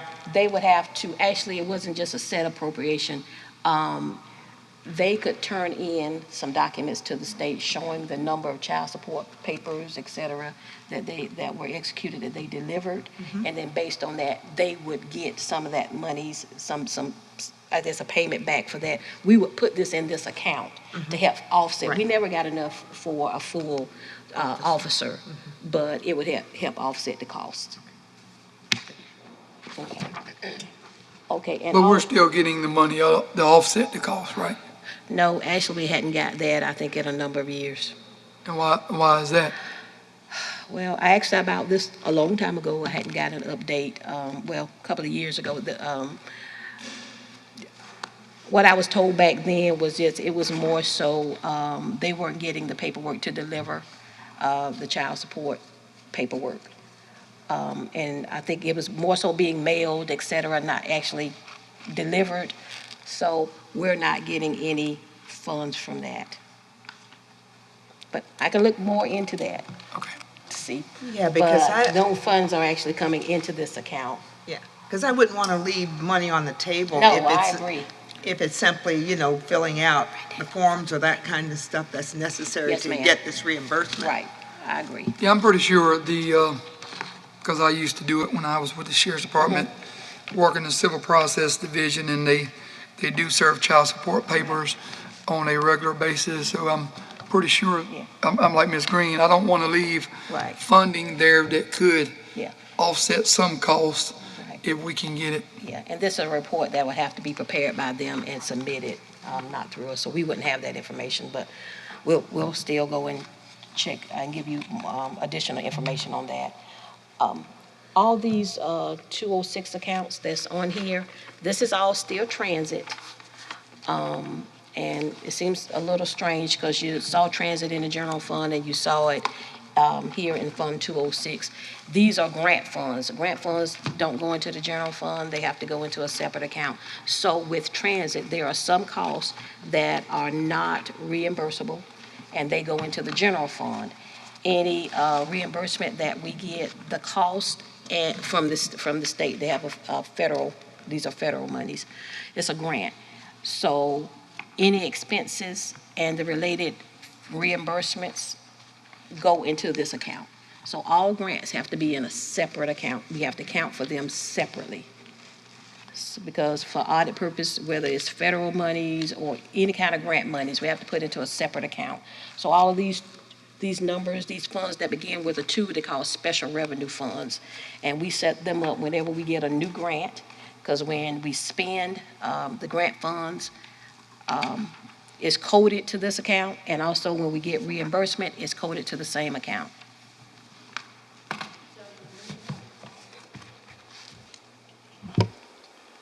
So our transit is funded by the federal government. It's a majority funded, yes.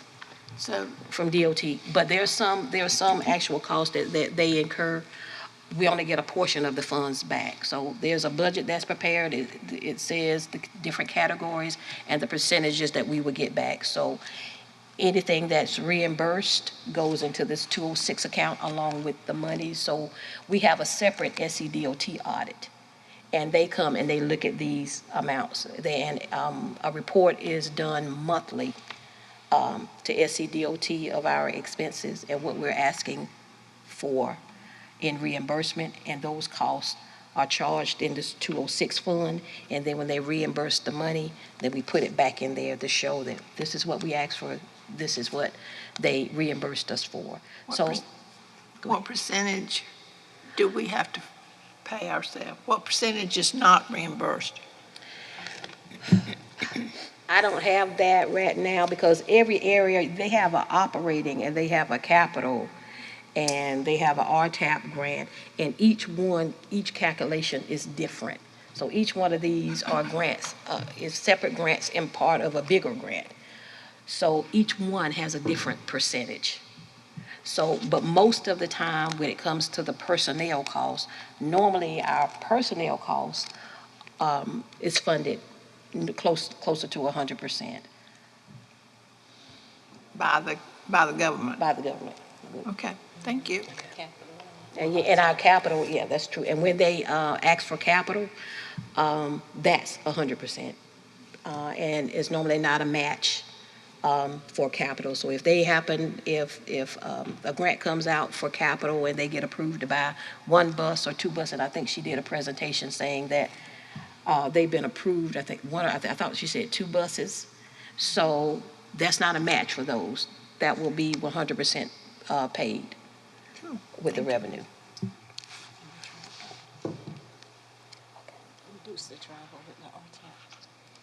Oh, yes, and our RTAP grant is a little small grant they get when they travel. They normally get that money back to RTAP. That particular grant, they'll say, we're having this conference and this is your budget, and then they make the hotel arrangements and everything, and they get that money right back as well. Okay, the used oil and the waste tire funds 210 and 211 on pages 210 is on page 110. Right. Used oil, yeah, I'm sorry. 109 is the used oil, and 111 is the waste tire. These are very small grants that we get from the state, and it's for supplies that Public Works may need, bags, except there's really small grants that they can use for different things. So they actually get that every year. We put in an estimated amount based on historical data on what they've normally received in the past. So actually the amounts that we put in here, it actually could be higher. So, but they complete a grant application and they list what they want to buy with these funds.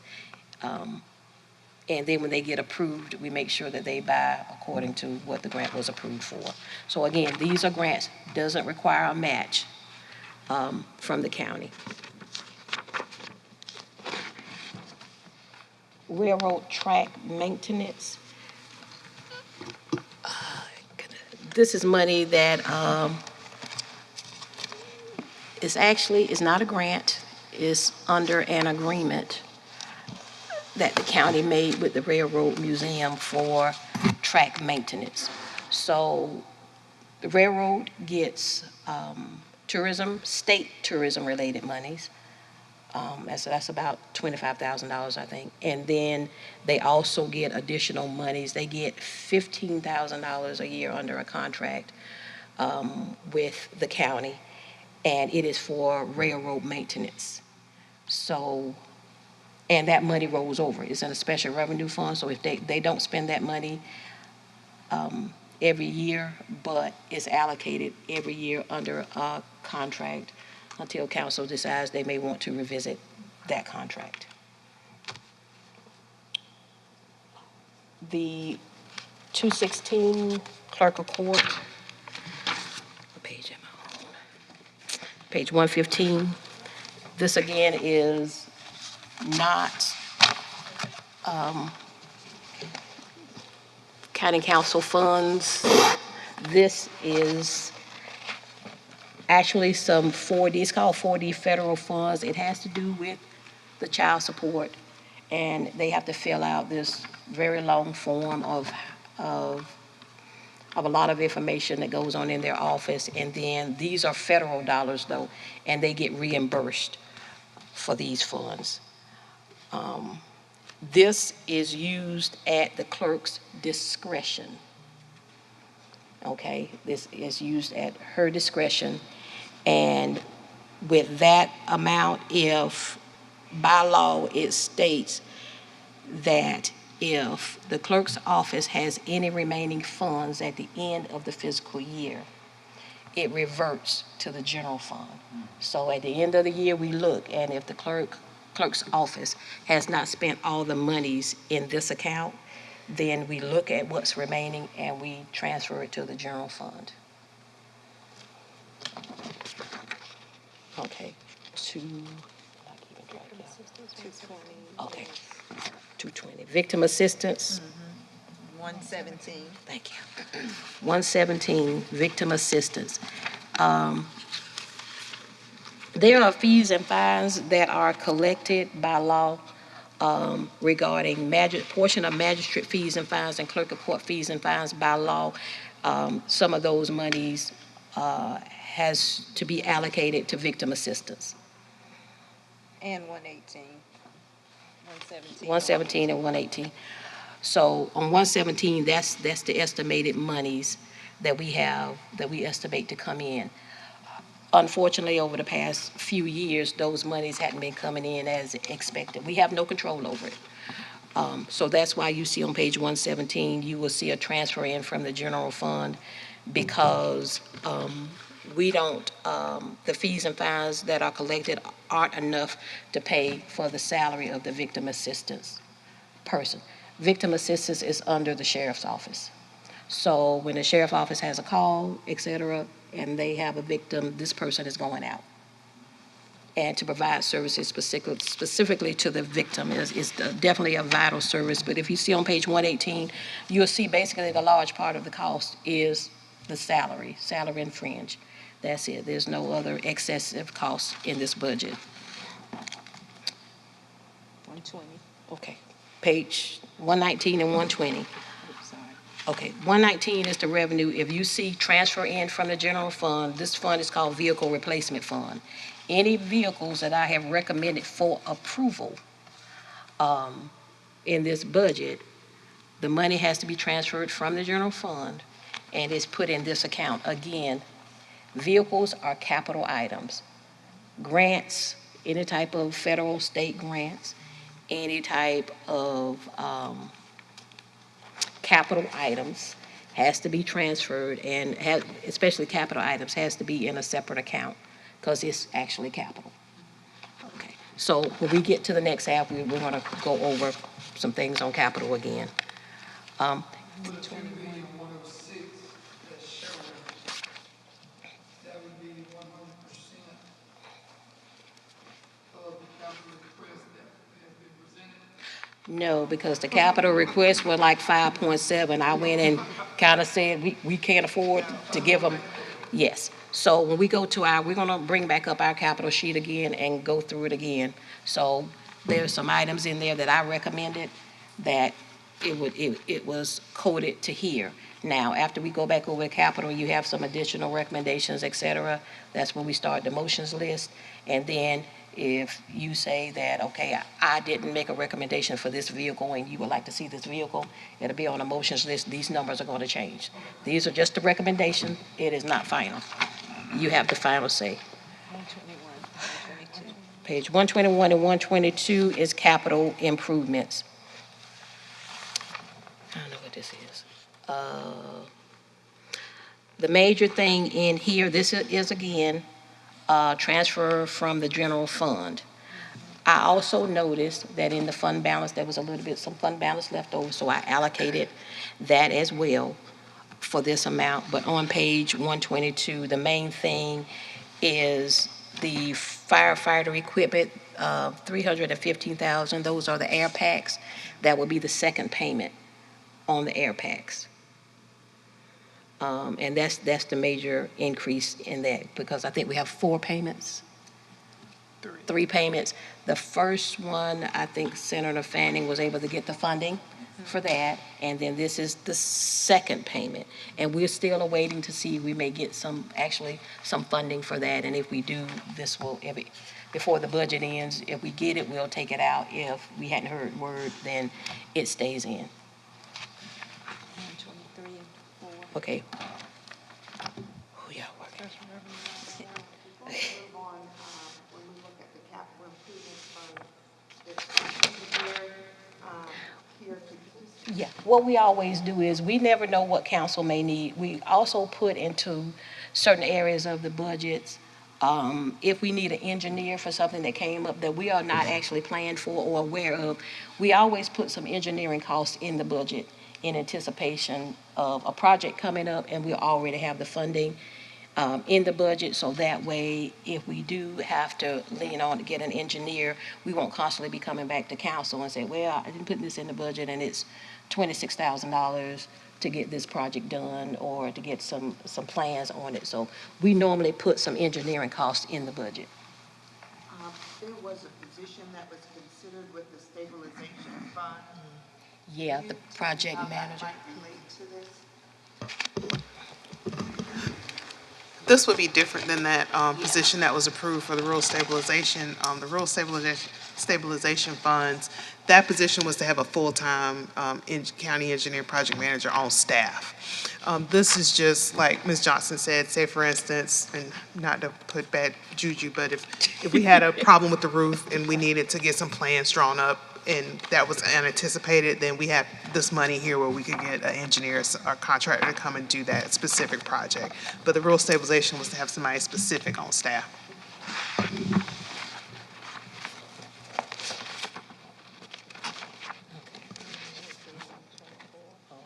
Okay. The 911 tariff monies.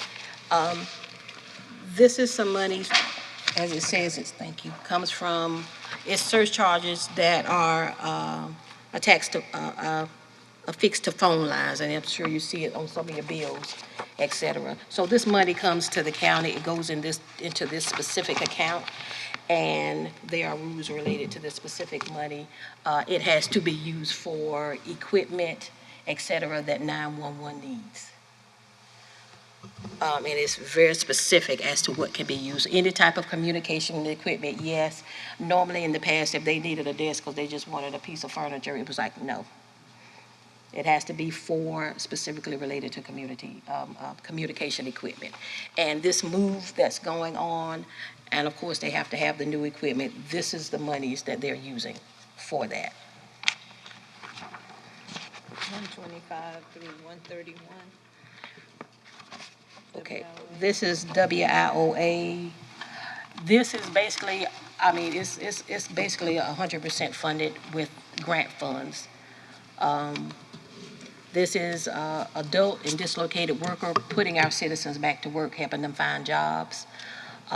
Sometimes when you go through some of our departments, you may see a young person working in there, and we can actually go through WIOA and get a person to come work with us and help train them for about 10 weeks.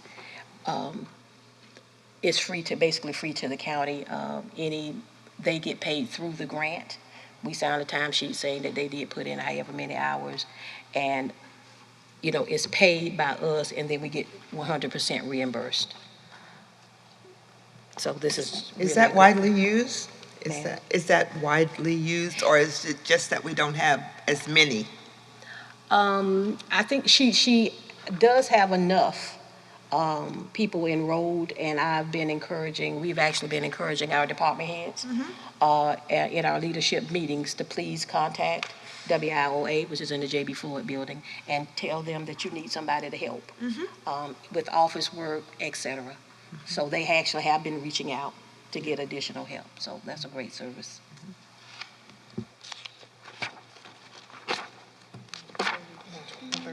Okay, 132. Yeah. Page 132. You can explain that. Planning grant. Greg Sprouse.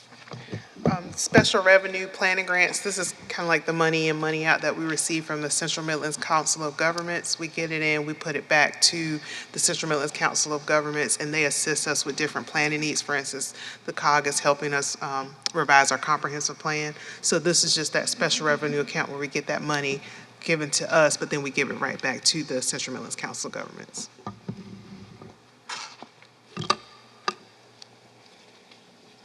Page 134, again, this is a very small state grant that we get for solid waste.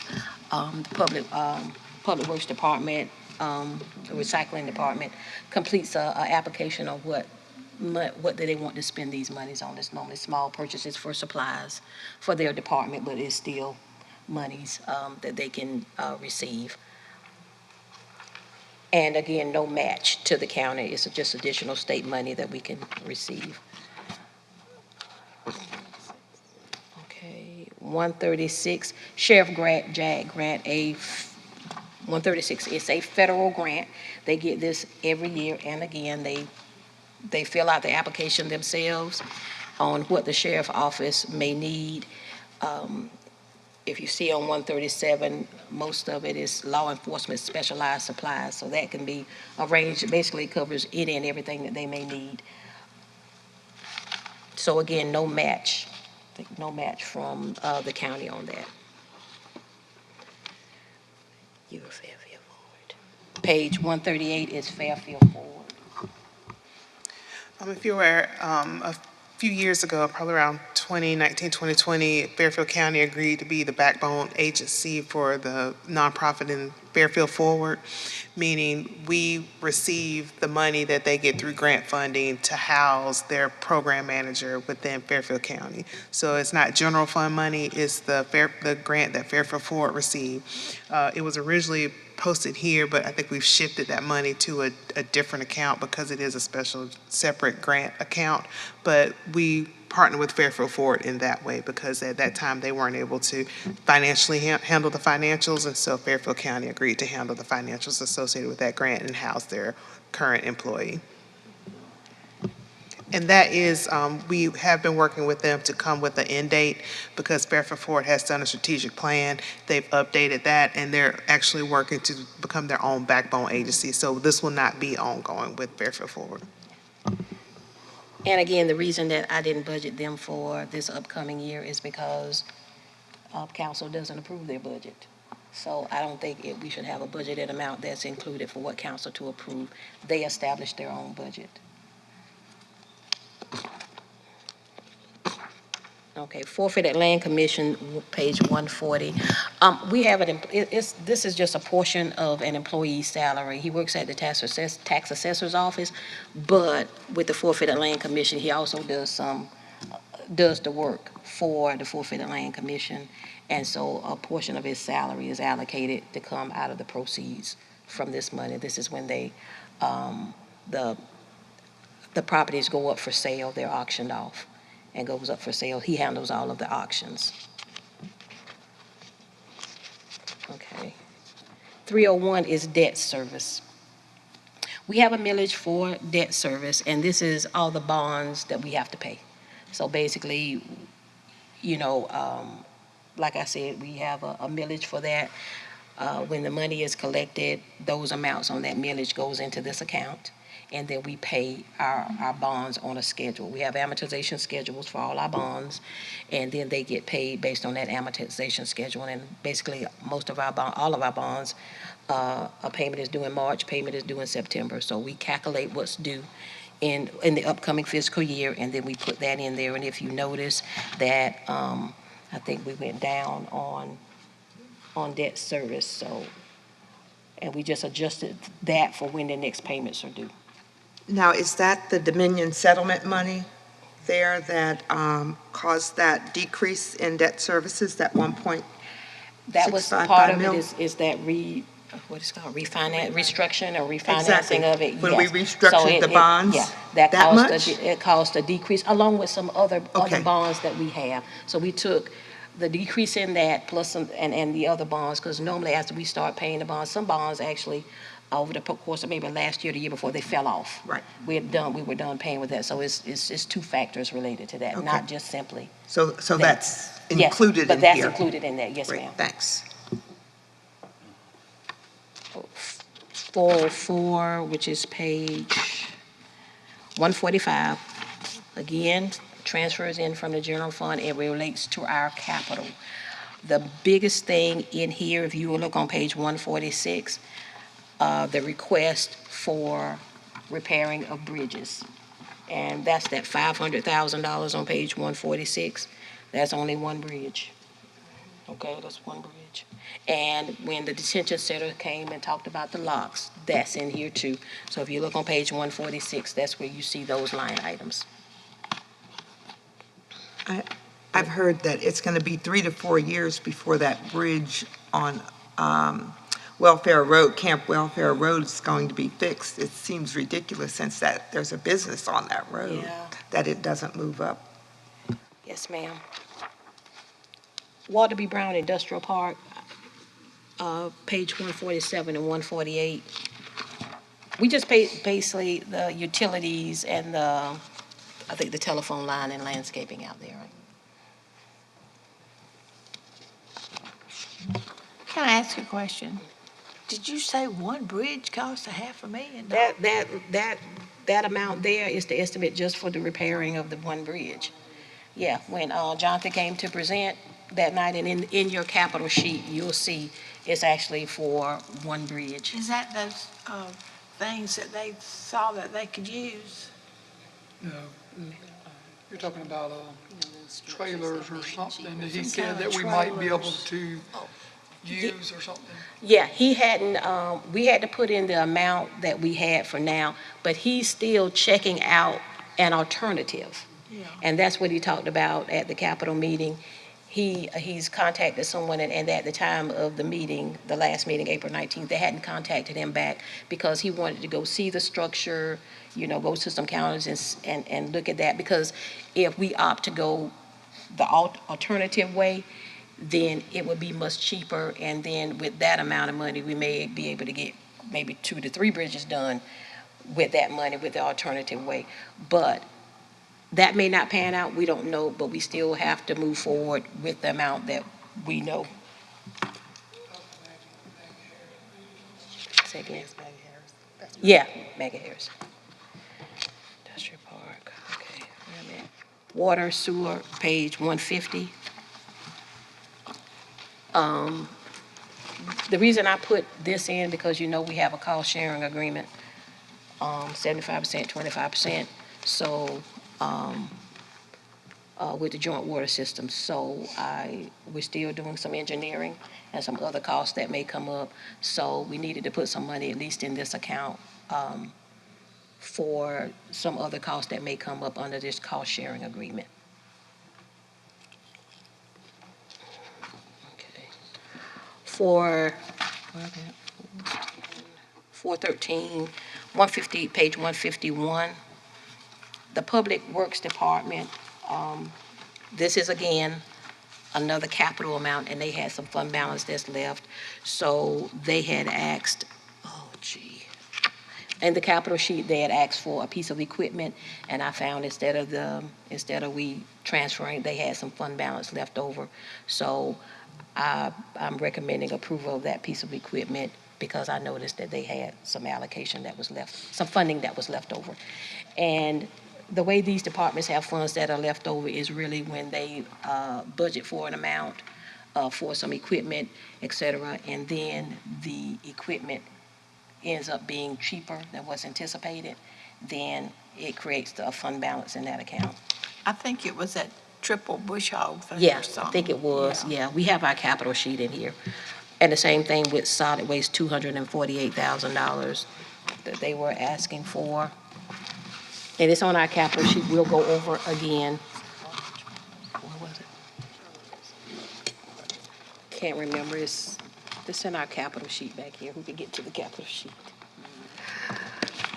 Oh, goodness. We have so much paper. Sorry.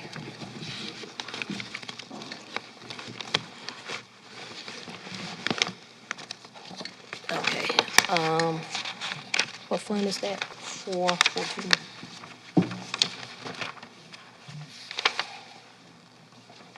Okay, they were asking for, replace an old roll-off truck and 40-yard roll-off can, 2 cans.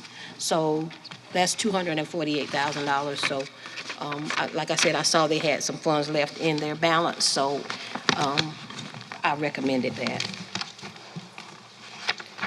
Okay. Page 155, the admin building. That's where we talked about the $600,000. I moved it to this account because it's a lease, since they already had a fund set up for admin, for the admin building. And also, I added an extra $50,000 in there for any other building uplift, et cetera. That may come up, something major, not like supplies or anything like that. We're still actually having a problem with the front door. That when you go out the door, first of all, you can't use this to get in the door. So normally, there's a building maintenance person that's hanging around the front door starting at about 7:30 or so, because some of us get in really early, and they have to unlock the door and they have to let us in. But also at the same time, they need to stand there or sit there sometimes, because I've actually seen, and they've seen, that if they unlock the door and then they leave, people walk in and we don't know where they are. So they'll go as long as that door is open. So Ms. Williams is still working to try to get that corrected so we can use this. And also, if somebody goes out of the door when building maintenance locks it, when you go out the door and then you turn around to make sure it's locked, it's not locked, even though it's been locked by building maintenance. So Ms. Mosey and I have a time when we stay late. We're literally slamming the door so hard, the dogs in the neighborhood start barking. And so I'm like, we better go before they come out. But yes, we've had to slam it several times just to get it to lock. And we've been informed by building maintenance that when they come back in the morning, sometimes they don't have to unlock, the door is already open. Because, there's other people in the building and they're going out. So that's a major issue I think I've had since I've been here, and we're still working to try to get that done, and it's still under warranty. And we're still working on that, so. But 157. Oh, you're in your mic. What else did they say? The $29,000 thing to make it better, is that what that would come out of? No? Huh? No? We would take it out of that, but it was also another alternative. And they also put it in IT's request. IT made it one of their requests. Good. Yeah, because we still are responsible for all of the upkeep, so since that's under warranty, we won't have to pay that? We should not have to pay that, but, yeah. Yeah, that one, we're still working with the building owner. There are a few things that we're still working with the building owner, some of the repairs inside the building, the front door and some grassing, but once that's complete, then yes, it will be maintenance on the county. Are they responding to your satisfaction? The owner is, the contractor is not. So the building owner is working with us and understands our frustrations with the challenges, but the contractor is the one that's kind of unresponsive.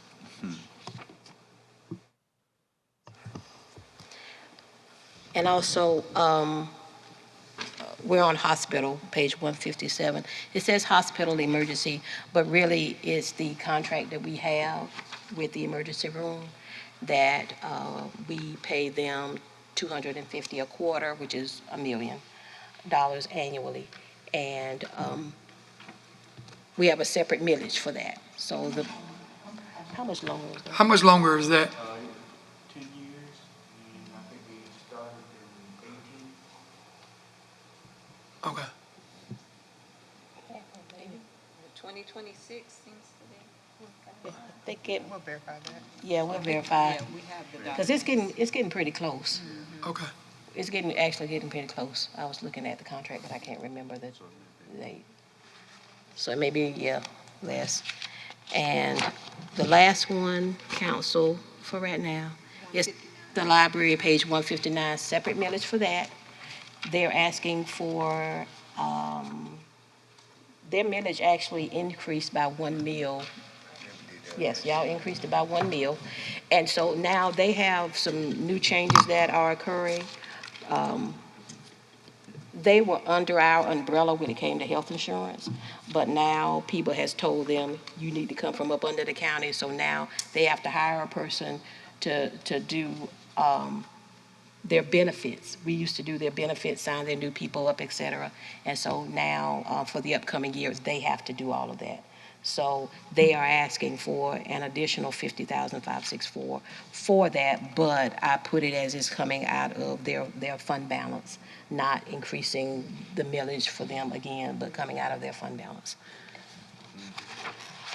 That's all we have on this, council. If you don't have any questions over what we went over now, I would suggest lunch, take a break, and then we come back. Maybe about Anybody have any? today, excuse me, come back today, not next week, as Mr. Clarence said. Anybody have any questions for Ms. Johnson, Ms. Mosey, or Ms. Williams? If not, what are we thinking of, 45 minute, an hour? What are we, Yeah, what that'll is be- the, Whatever you is say, the- like, be less than an hour. council, what is 45 minutes is good with everybody? Yeah, 45 minutes sounds good.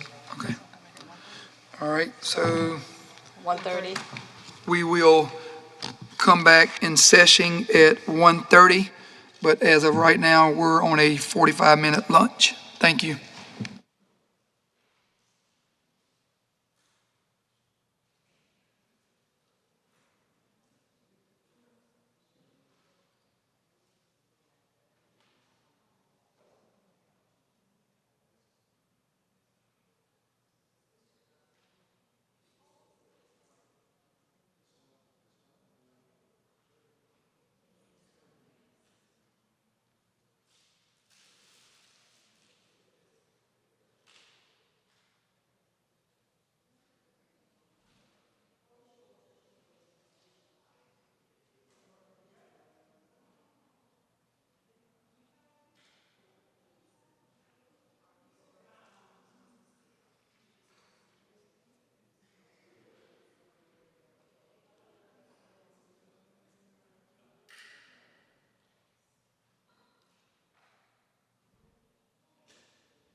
Calling Mr. Roof. Mr. Roof?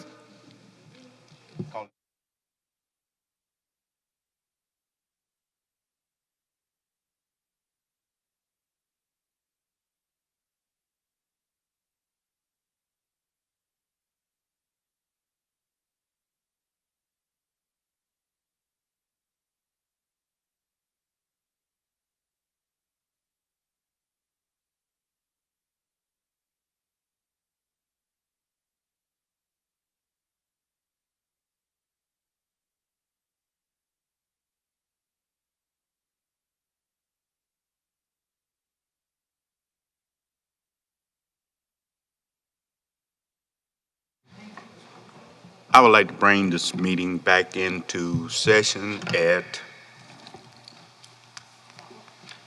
1:40.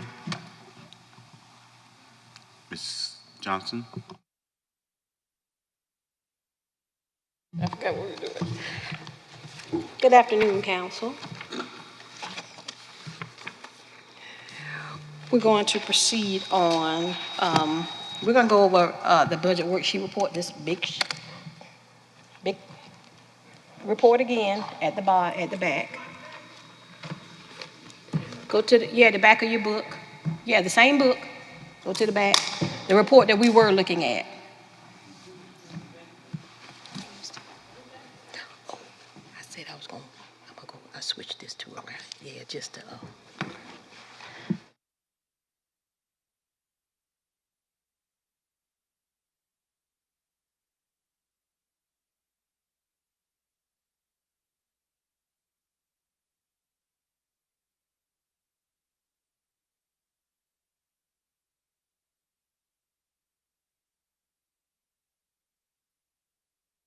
is everybody ready? We're on page 1. We're gonna be doing page 1. As soon as I get myself together. Okay, council, this is we went over the expenditures and the recommendations of the administrator. So I wanted to go over where do we get the money to fund these expenditures. As you're looking at page 1, you see all the types of taxes and penalties and taxes, penalties, interest, etc., that we collect. So if you look onto the left, 4.1s are all different type of taxes. Current taxes, delinquent taxes, any penalties, when they pay late, that goes into a separate line item. And a lot of these taxes at the bottom, beer and wine taxes, motor carrier taxes, those things come from the state, but they're still taxes. So the 4.1s are all the taxes that the county collects. If you go to page 2, anything with a designation of 4.2, those are bank collections. So we have different categories. 4.1 is all the taxes. 4.2 is, that's bank collections, which is basically interest. 4.3, if you see, because it's right at the top of the beginning of 4.3, court fees and fines. So you have the magistrate, the clerk of court, family court, probate judge, they collect fees and fines, and they go in that area. And 4.4, anything begins with a 4.4, we're on page 2, as any other fees and fines that we collect, transfer station fees, stamp fees, those state and local stamp documentary stamp fees are with the clerk.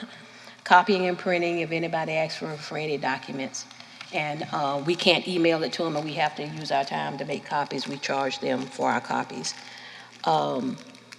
Copying and printing is also for the town of Ridgeway, town of Williamsport, and watershed district.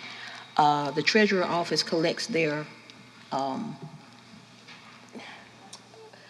we print the bills and their tax bills, and the treasurer collects them. So we charge them. We send a bill one time a year, charging them for that service. And of course, animal shelter fees, all of that goes into this.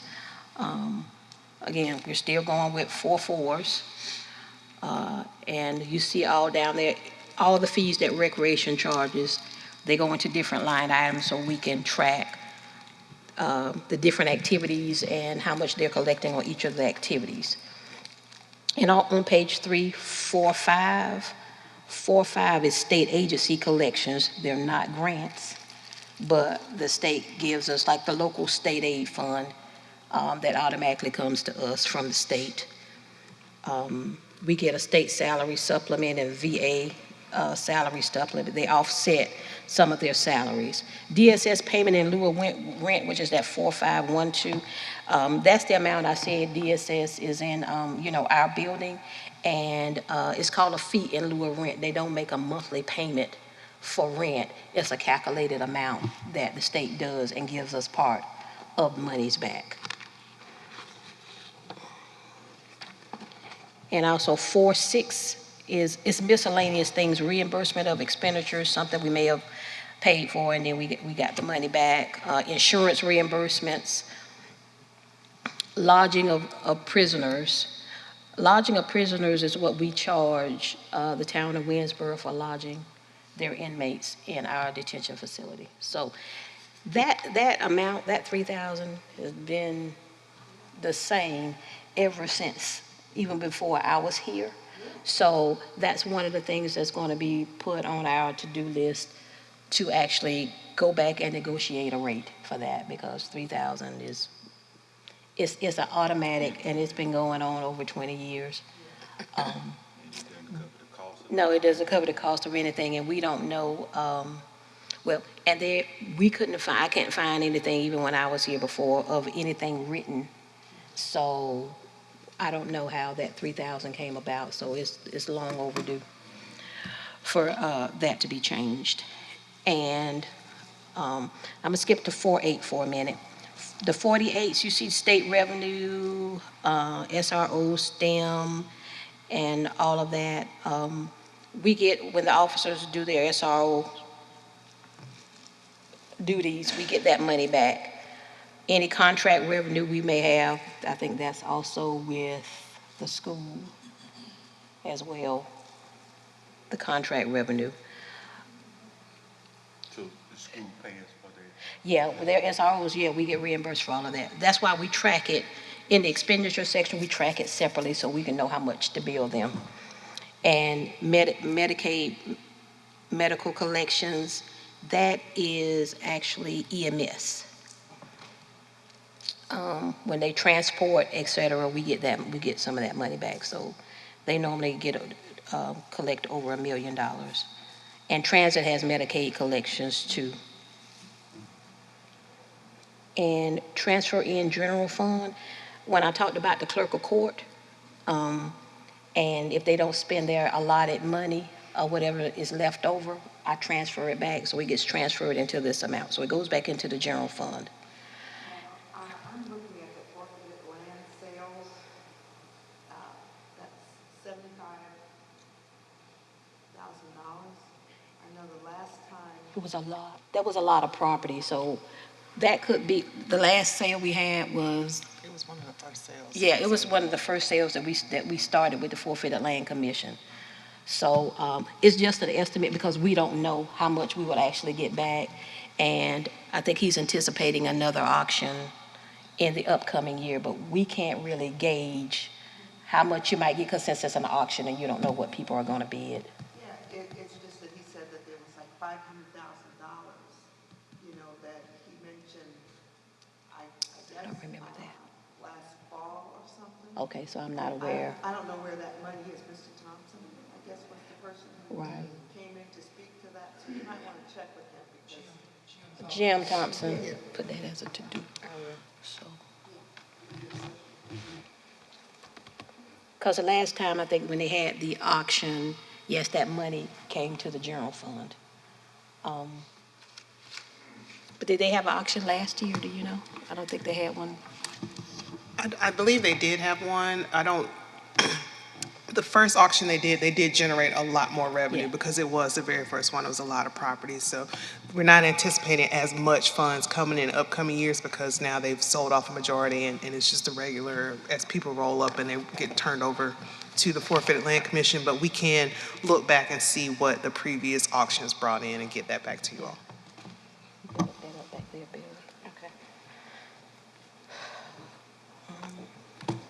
48. If you give us 1 minute, we can check one thing. Yeah, that book on the side right there. 48, 38.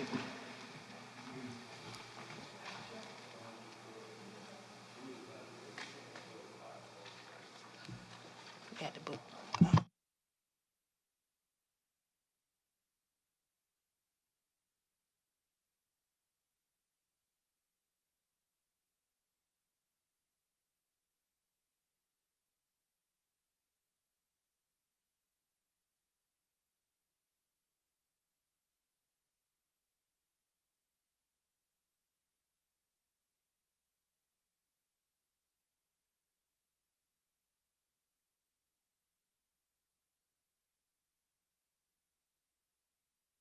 Okay, go ahead.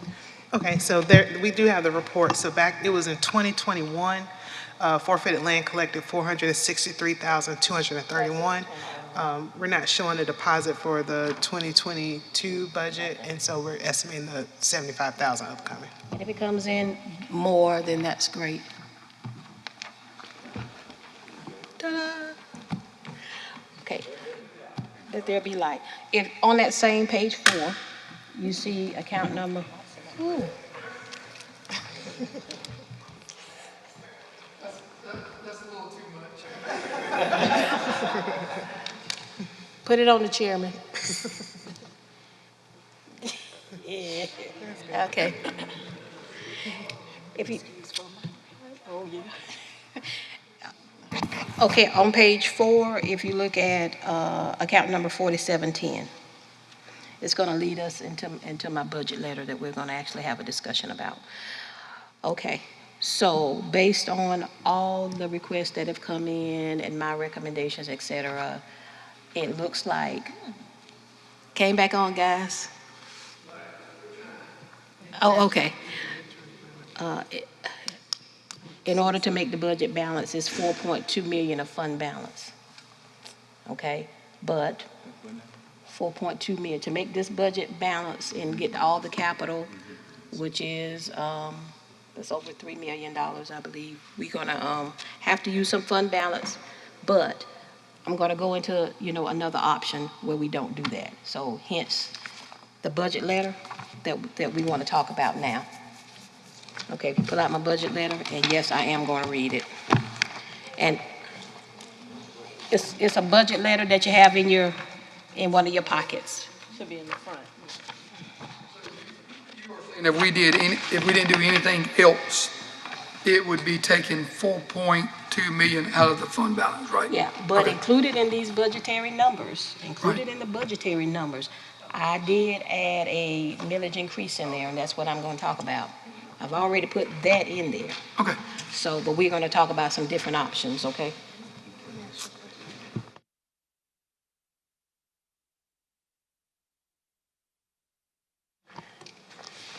I read it wrong.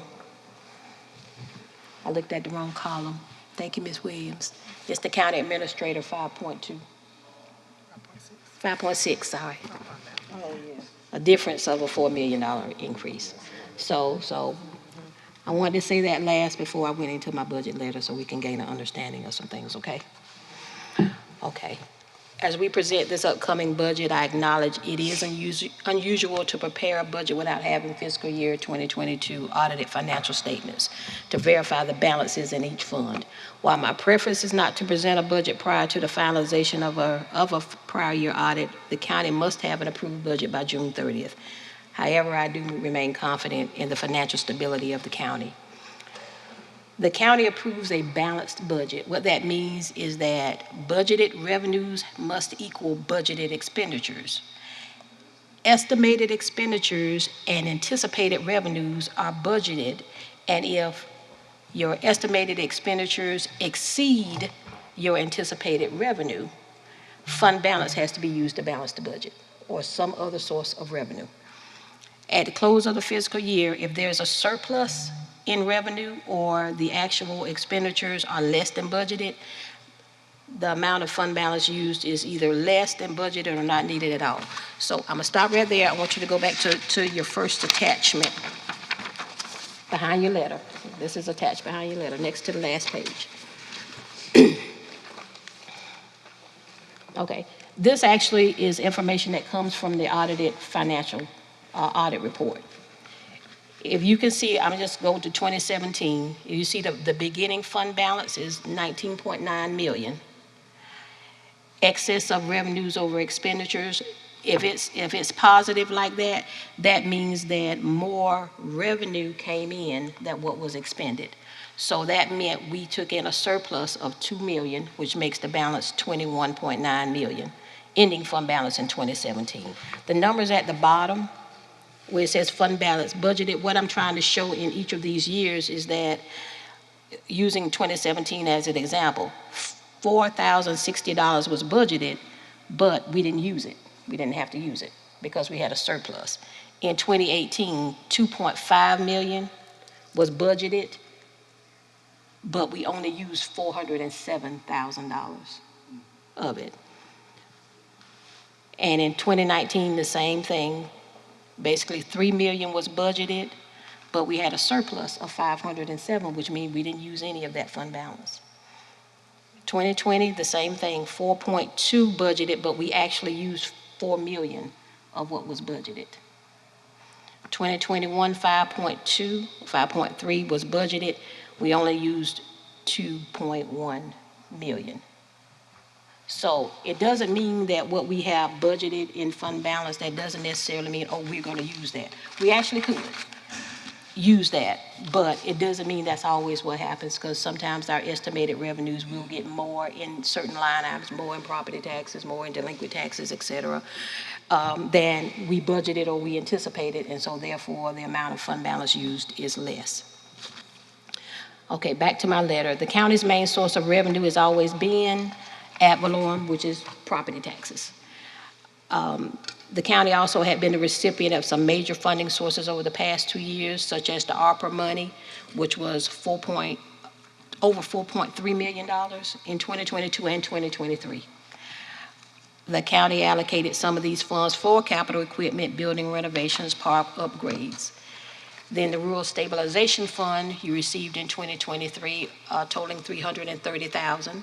Some of these were allocated to land development study, housing study, class and comp study, signage design. And Fairfield County was the recipient of this Rural Stabilization Fund monies from the General Assembly because of zero population growth. And also the Dominion settlement in 2022 of over 99 million. Some of these projects funded by the settlement are still in progress.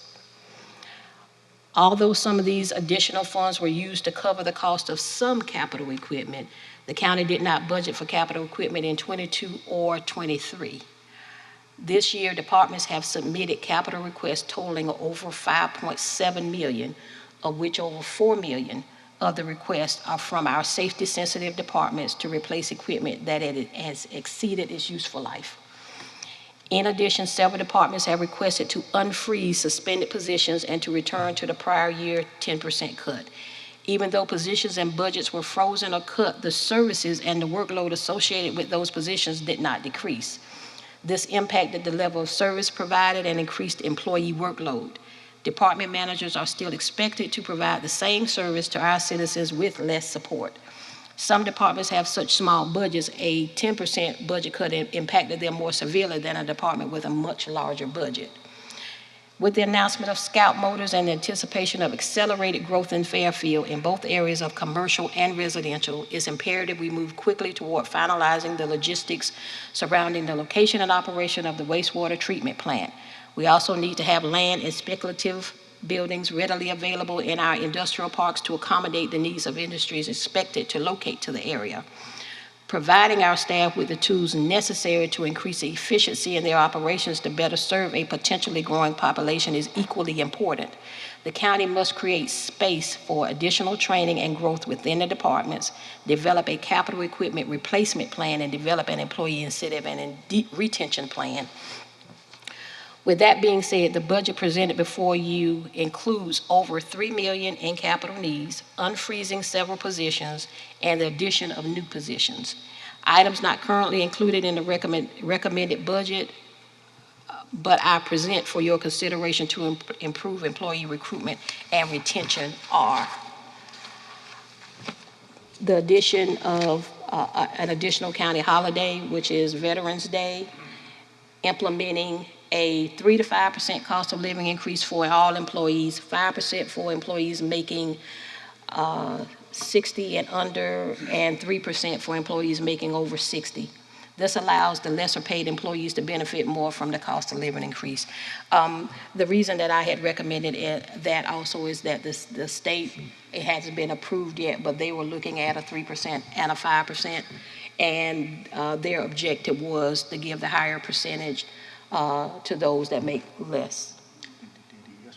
They finally passed it? Okay, good. And on longevity pay, I put to be determined to include temporary employees. That takes a little bit more time to come up with something equitable. It's imperative that we are proactive in implementing strategies to improve morale and retain our employees. We continue to lose valuable employees due to pay, and we're receiving a low number of applications for several key positions. We have some of our employees leaving just to go just to an adjacent county because they're paying more, and these counties are being strategic because they know that they need to attract employees, so they're increasing their pay. And so we have to figure out a way to keep up so we can retain the employees that we have, because we have some leaving with a lot of experience behind them and they're going not too far for additional money. Okay, how should we fund this budget? The county has not increased ad valorem taxes, property taxes, since 2016, with the exception of a 0.5 millage increase for the library in 2023, even though a millage increase has been requested to council each year. We're now at a point where we need to increase taxes in order to replace aging fleet, adjust salaries to be competitive with surrounding counties, and consistently provide cost of living increases in order to retain staff. The county's obligations continue to increase despite us not increasing taxes. For example, the county pays $600,000 annual for the Mount Zion administration lease. So the approved millage cap percentage for 2023-2024, this upcoming year, is at an unprecedented high of 8%. So that means we could increase our millage by 8%, which calculates to a total of 12.92 tax increase. So the general fund millage as it stands right now is 161.5. 8% increase is a 12.92 tax increase. Increasing taxes by 12.92 would increase the tax revenues by close to $2 million with a 96% collection rate. We don't budget for 100% because you never collect 100% in the same year, so we estimate a 96% collection rate. The impact of a 12.92 millage increase will result on a $200,000 assessed value house will be $103.40. But even though we can increase by that amount, my recommendation is actually for an 8 mil increase, which would increase tax revenues by approximately $1.2 million with a 96% collection rate. The impact of an 8% millage increase on a $200,000 assessed value house would be $64. Now, this is prior to the local option sales tax being applied. All of you get a tax bill and you see on your property tax bill we have a sales tax credit. Because when that local option sales tax was passed, it was specifically for property tax relief. So in this example of $200,000 assessed value for a $200,000 house, $64, it wouldn't be $64 because after the credit hits it, you know. And I can't tell you what the credit would be right now because we have to wait till the fiscal year ends so I can see the exact amount that we have collected and then do an estimate to put it on the tax bills. I'm also recommending the county dedicate a portion of the millage increase toward a lease purchase option for capital purchases. This option would not impact the county's debt. It allowed us to purchase approved capital items and pay them over time. A $4 million lease purchase would result in an annual payment of approximately $750,000 over 7 years, and that would be with approximately of a $5 million increase. Now, if we stretch that out to 10 years or 12 years, et cetera, it would be much more than, it would be more than 750. That $5 million is different than the $8 million? It wouldn't be an additional, I wouldn't ask for an additional $5 million on top of the 8. No, Right. it would be, yeah, of the 8, 5 Right. meals could go Would be- to the okay. capital, yeah. Of the 8 that I'm requesting, we could still use that.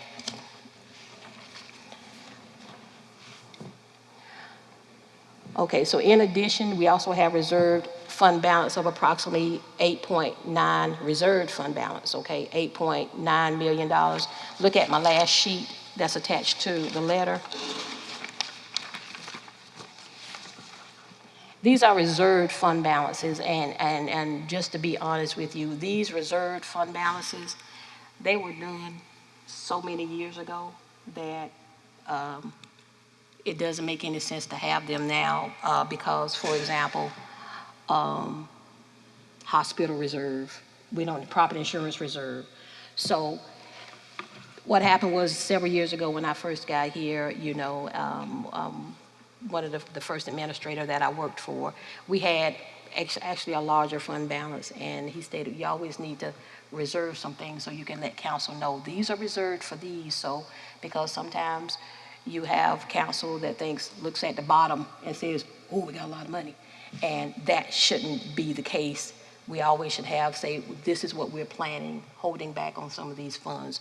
So for all of the reserve balances right now, you see my recommended changes is to not have these reserves for, like I said, VC Summer, Economic Development Reserve. We didn't have any of this actually in writing exactly what it was supposed to be used for, the specifics, the hospital property insurance.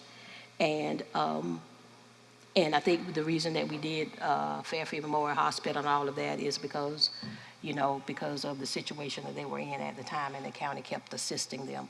So I would like all of these amounts, because these reserved amount, to be considered unreserved, and council would have to approve that. I still would recommend the Mount Zion lease payment, the 4.2.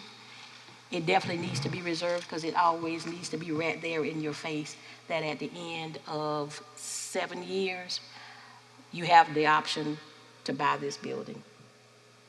So that definitely needs to be reserved if council is thinking about buying this building at the end of the 7 years. And I think the contract also says that you can continue with the lease.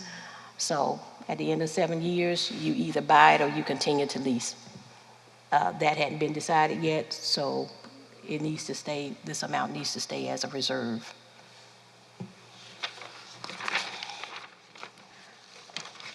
Okay, so in my letter, that's what it basically talks about, keeping the 4.2 million for Mount Zion and releasing the remaining reserve.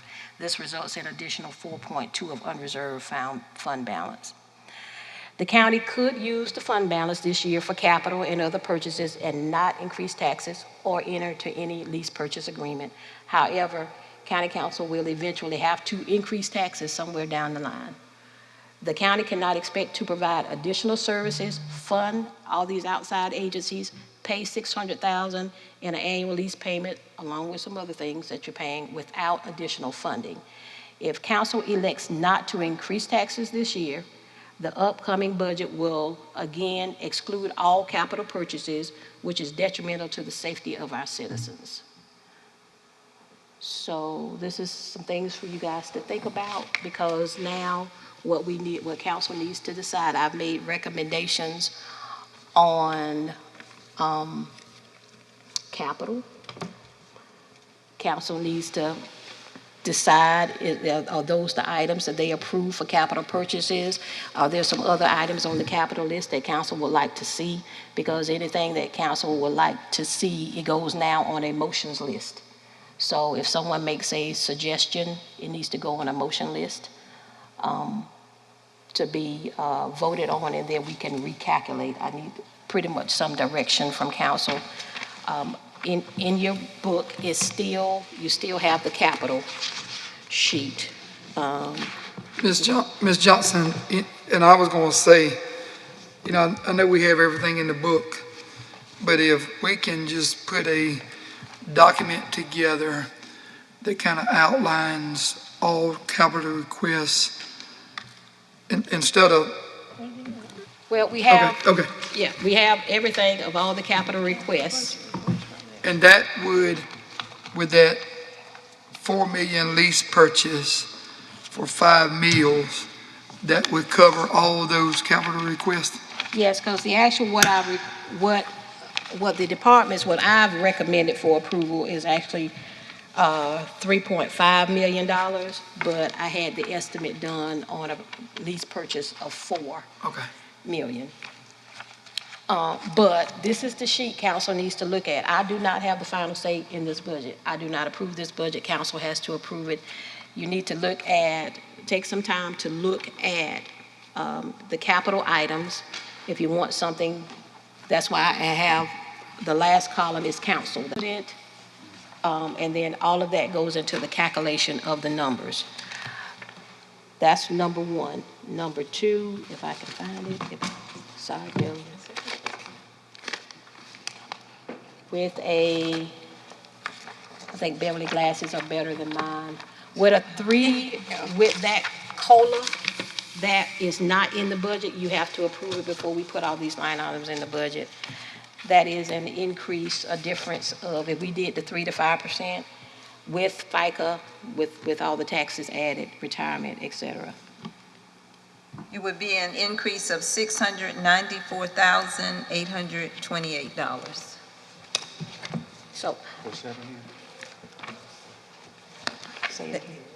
The amount, $694,828 would be the difference to add either the 3 or 5% increase. Yeah, the 3% for, I think, 60 and over, and then 5% for less than $60,000.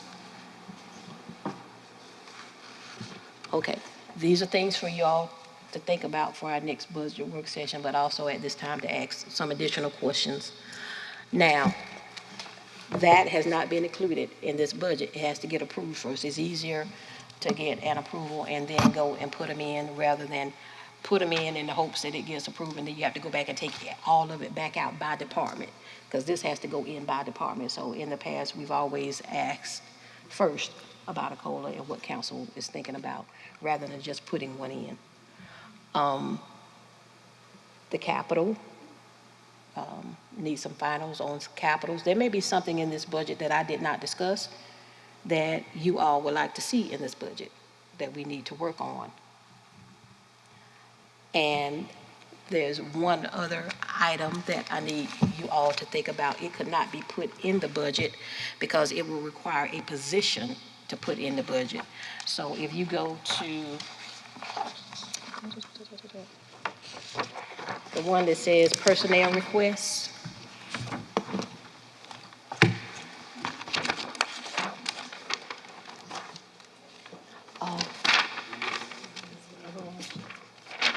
you gotta go help the people. Second tab. Second tab, she's coming.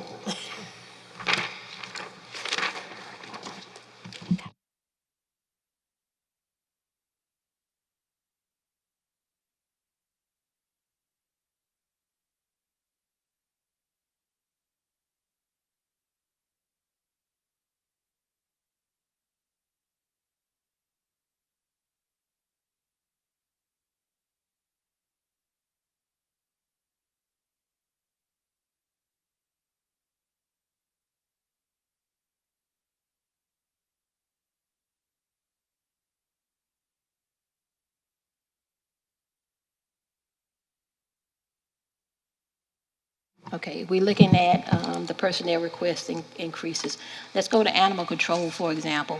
We've already said that the 2 temps, you see the yes is me. That means it's already was included in the budget. The assessor, yes, is already was included in the budget. It's reinstatement of some suspended positions. So the assessor you see, yes, building and maintenance, no, that was asking for a new position, and my answer to that was no. And also the temp salary, that's a reinstatement. So that was a yes. Community development, I didn't reinstate the residential inspector yet. I think it was more important that we get a code enforcement officer, and we already have that, a contract out there that's doing all of this. So code enforcer, yes, because we only have one. These, again, are reinstatement of positions that were suspended last year. Delegation is not in the budget because I would need to have a position number to do it, but let me tell you the situation with delegation. Miss McDaniel, Representative McDaniel, has asked could she have a temporary person not housed here to help with her duties. So that's something for council to think about. She requested maybe 20 hours a week. Yes.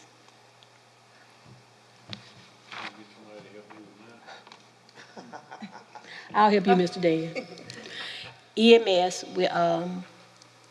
it was a 5% raise for all employees. I said no to that because if we're doing a COLA, then council will decide that. Also, there were 3 full-time paramedics. I think they did that presentation to you all about reinstating the suspended positions. I think that's very vital. Our logistics personnel, right now, somebody's already doing that job and maybe stressed a little bit, but that's keeping up with all the supplies, et cetera. I think we can hold off on that. And 4 full-time firefighters is not in the budget. I thought it was a good idea. It's not in the budget. So council would need to decide whether you want that. I know to some of you that was very vital. Mrs. Swearingen's just been very vocal about that. So it's on the list because fire did ask for those positions. I think I was more concerned about where they would be housed, would they have, and that's where the question, and I don't know, Ms. Swearingen, did you ask that question? And what was the response?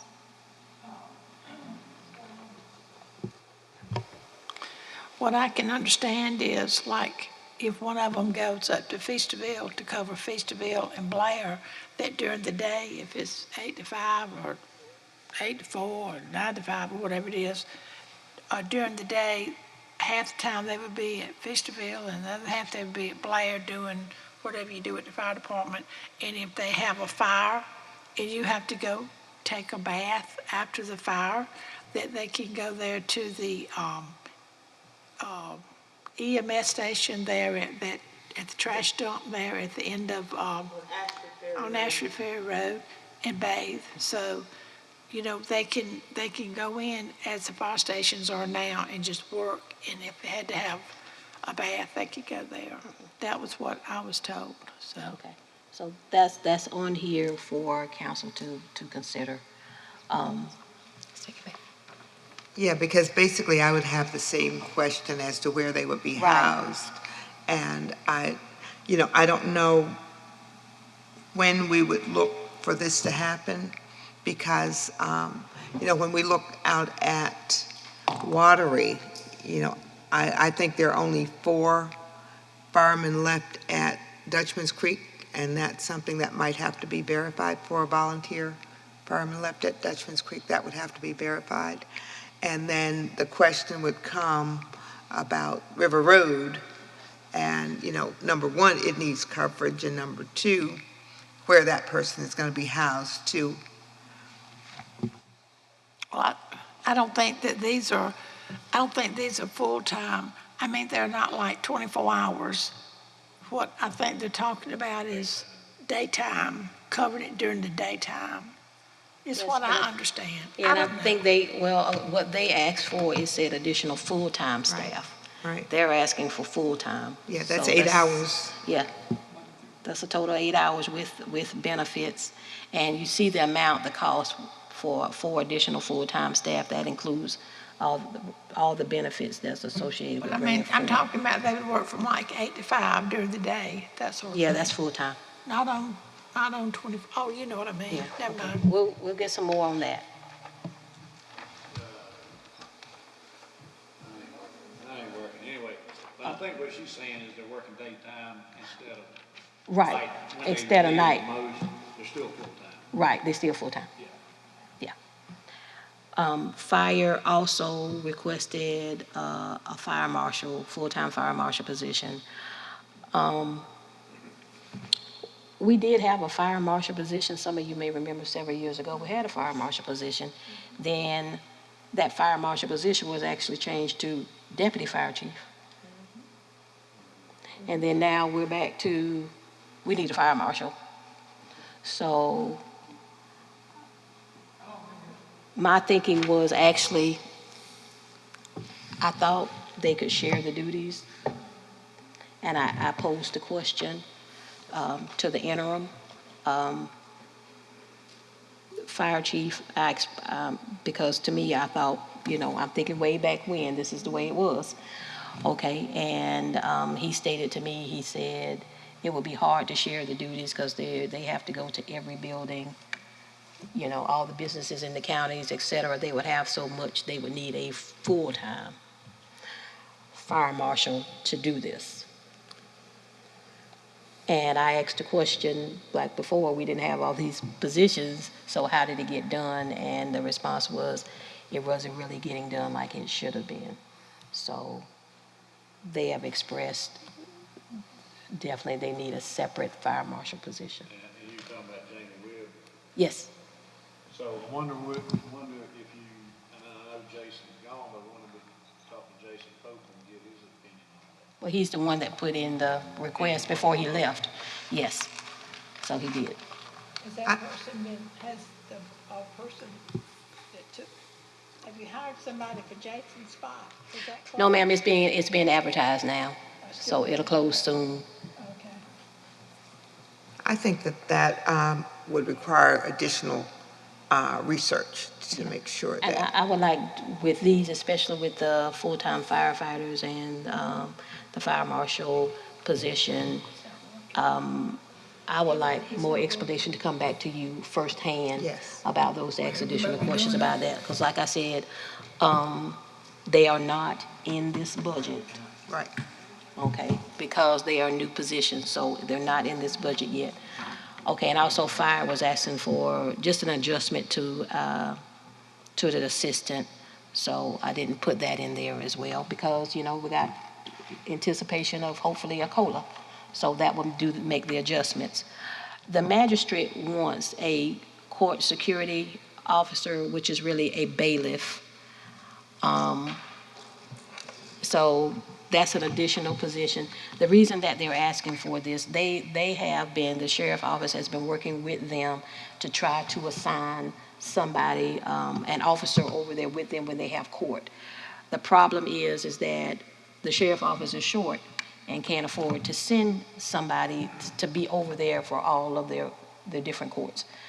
So, and this was actually happening before I left, so it still hasn't been resolved. So they really want, even if it's a bailiff, just somebody to be there, when people are coming in, at least the bailiff can call the police or the sheriff's office when there's a problem. But the magistrate has been requesting an officer. But that hadn't happened yet due to, like I said, the shortage in the sheriff's office. So that's something, again, is not put in the budget, but these are positions that they have requested, and I needed to bring them to you for additional consideration, because it does require to set up a position in the budget. Parks and Rec Athletic Coordinator. I said yes to that, reinstating a suspended, a position that was already there along with the recreation specialist. You're gonna have, the Ridgeway Recreation Center that's gonna be opening. He's gonna need additional staff and with the coordinator to better handle all of these games and sports. So that's not a new position, the athletic coordinator, but the recreation specialist is a new position. And it's not in the budget. Public Works for a truck driver, it's not a new position. They're just asking for, I think that one's to be reinstated. Sheriff wanted a 6% raise of all employees. Again, I didn't put that in the budget because, taking into consideration could possibly be a COLA. And transit, temporary office assistance is reinstating a suspended position. They really do need that position because they need to actually have some backup. You have 2 office personnel there, and neither one of them have a backup. They need to have somebody when those calls come in. If somebody's sick, they need to have somebody else trained on that. And voter registration, that was already in place, so we didn't do anything with that. So basically, if you look down at the bottom of the page, without the new positions, what we put in the budget is $599,339. If we put everything on this sheet in the budget, it would be basically $1.1 million. So $599 is already, because those aren't the new, anything that I said yes to is already in the budget. Now those new positions are the ones that the magistrate bailiff that I said is not in the budget. The firefighters, $266,000, not in the budget. The fire marshal position, the rec specialist, and delegation, those are not in the budget. If you agree to them not being in the budget, then we're fine. If you agree that one or more needs to be included in the budget, again, it will go on a motions list for discussion, and then it has to be a vote for me to add these in as new positions. So I've given you a lot to think about. I don't necessarily expect an answer today. We can have conversations if you like, but your homework assignment, number 1, looking at the capital, if you agree, determining if you are okay with the lease purchase, determining if you're okay with a millage increase, looking at this personnel sheet to determine if you want changes to that, any of those positions to be considered. But I will also get with Interim Director Webb, and I think he needs to provide you one-on-one more, at a meeting, additional information, so you can get all your questions answered about that before you even make a decision about what you think about that. Because everybody brought up some valid points with that. Did I forget an assignment?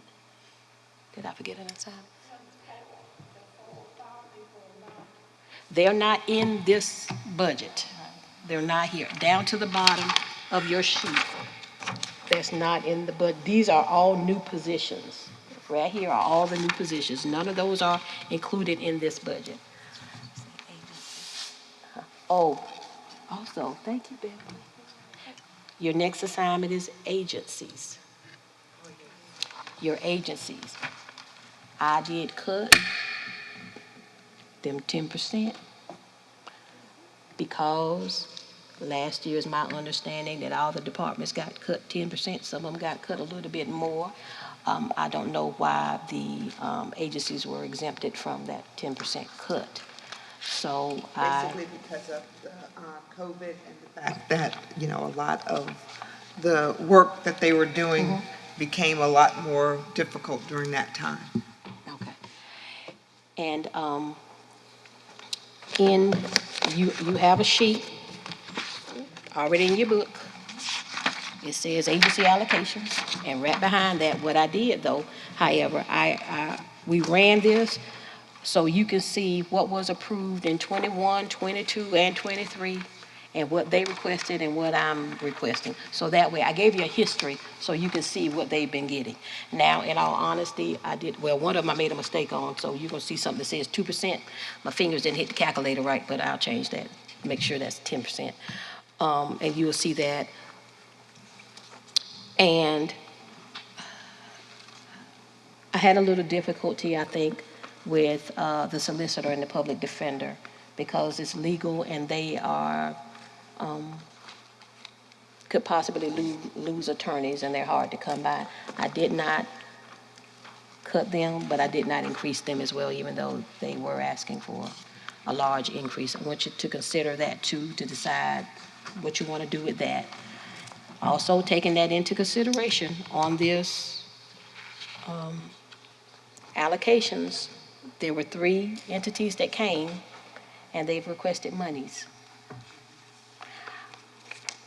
Because I felt that my focus was on the capital that hadn't been, we hadn't paid too much attention to capital. I focused on the departments in this budget and their capital needs, along with retention. So if council elects that they want to add monies for these entities, they're on at the bottom of page 1 of 3 and the top of page 2 of 3. Then you're more than welcome to bring that back, and then we put it on a motions list if you feel you want to allocate anything at all.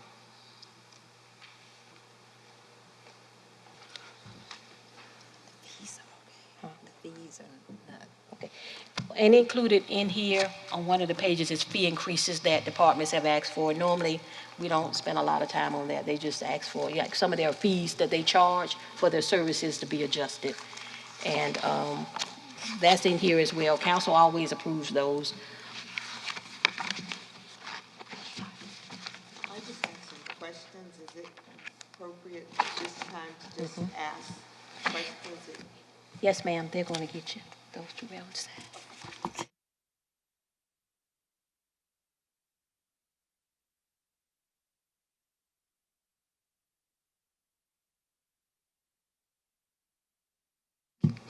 Do we have any plans for the Han building now that the 911 is moving into, this building? That's in the Han building, the 911, that's their operational center. Yeah, emergency center. That's where they do their training. That's not going anywhere. Okay. It's just the 911 operators, they're going to be coming to this building. Okay, great. Then the old. Yes, and the old building, I'm sorry. We have to figure out what you want to do with the old building after they move. Yes. I say we carefully consider what we're going to do. It is it's our old administration building, and, sometimes if we sell it and somebody does something with it that, we don't know what they may end up doing with it. It is in a community over there, so, you will still hear complaints if something moves in there that, that the citizens in that area do not approve of, but it's either tear it down or sell it. Because the question becomes whether or not, I think when we made a decision the last time, we decided that whatever real estate we had goes to the Forfeited Land Commission for sale. And, so okay. in that sense, that's what you want.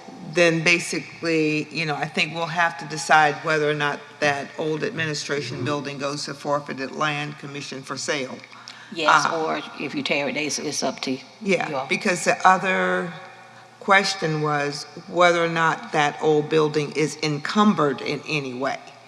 Is there any kind of loan or something where that building secures a loan? So I think that those are some of the things that we have to get clarified. We did have a bond several years ago. I think it was maybe the Series A and Series B. We need to go back and look at those particular bonds. That was several years ago. That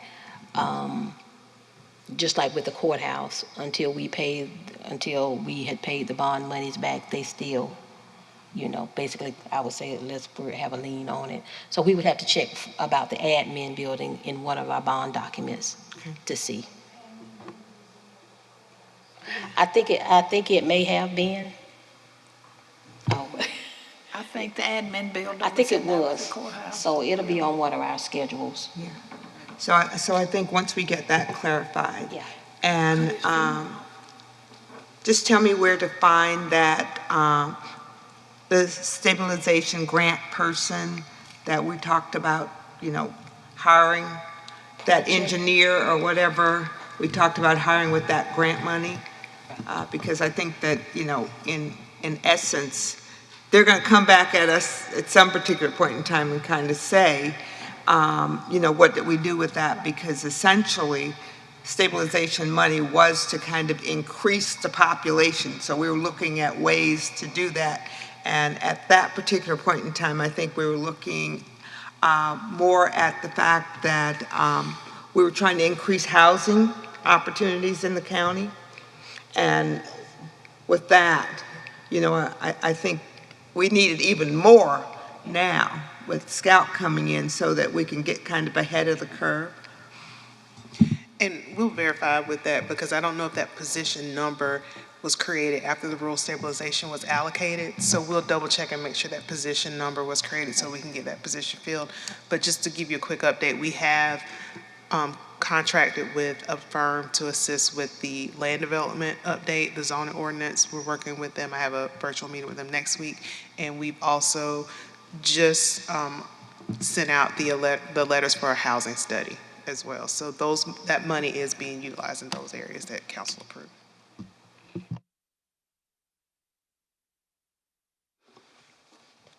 I would agree with Ms. Green.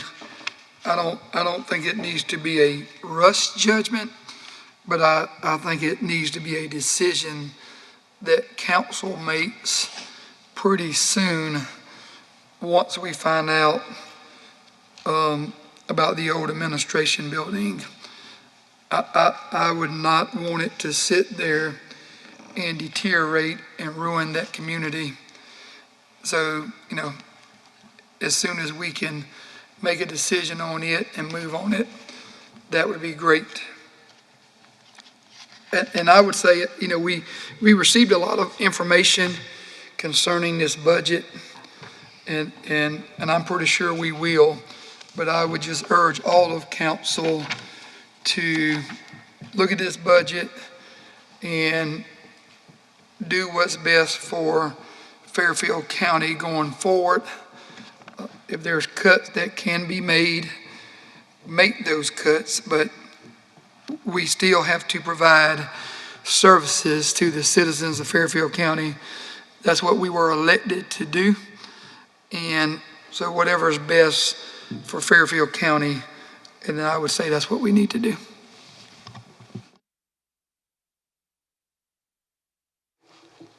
I think other than that, administration is done with their presentation, unless you have any additional questions, as long as everyone has their assignments. And we're scheduled to come back actually the 17th. It was lovely doing it at 10 a.m. because it gave us a lot more time and we were refreshed first thing in the morning. Hint, council would like to do this again, even if you decide you don't want to do it until 1. I mean, so council would have to decide what time. It doesn't have to be done now, but some recommendations on time. So it's the 17th.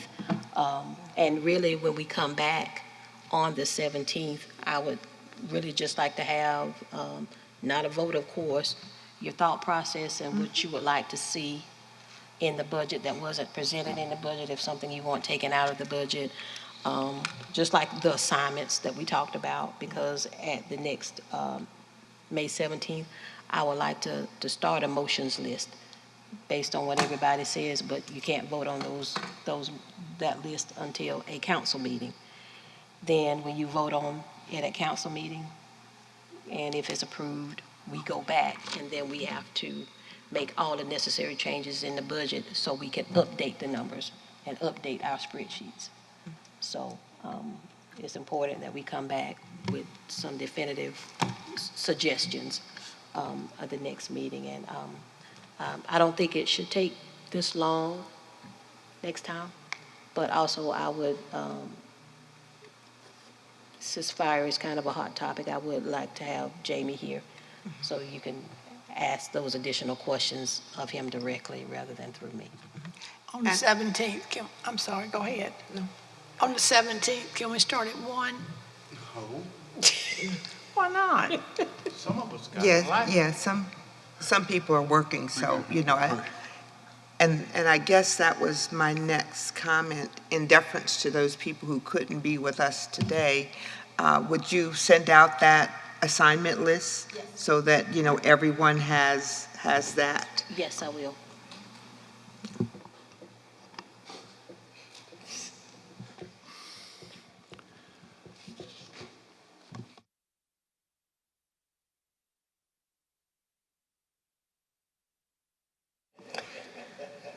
It's a reversal, too. I'm done. Well, I would just like to say I appreciate everyone that's here today, everybody that could make it, and I entertain a motion. Second. It's been moved and properly seconded to adjourn. Any discussion? All in favor? All opposed? Let the record reflect 5-0 to adjourn. Everybody have a great evening.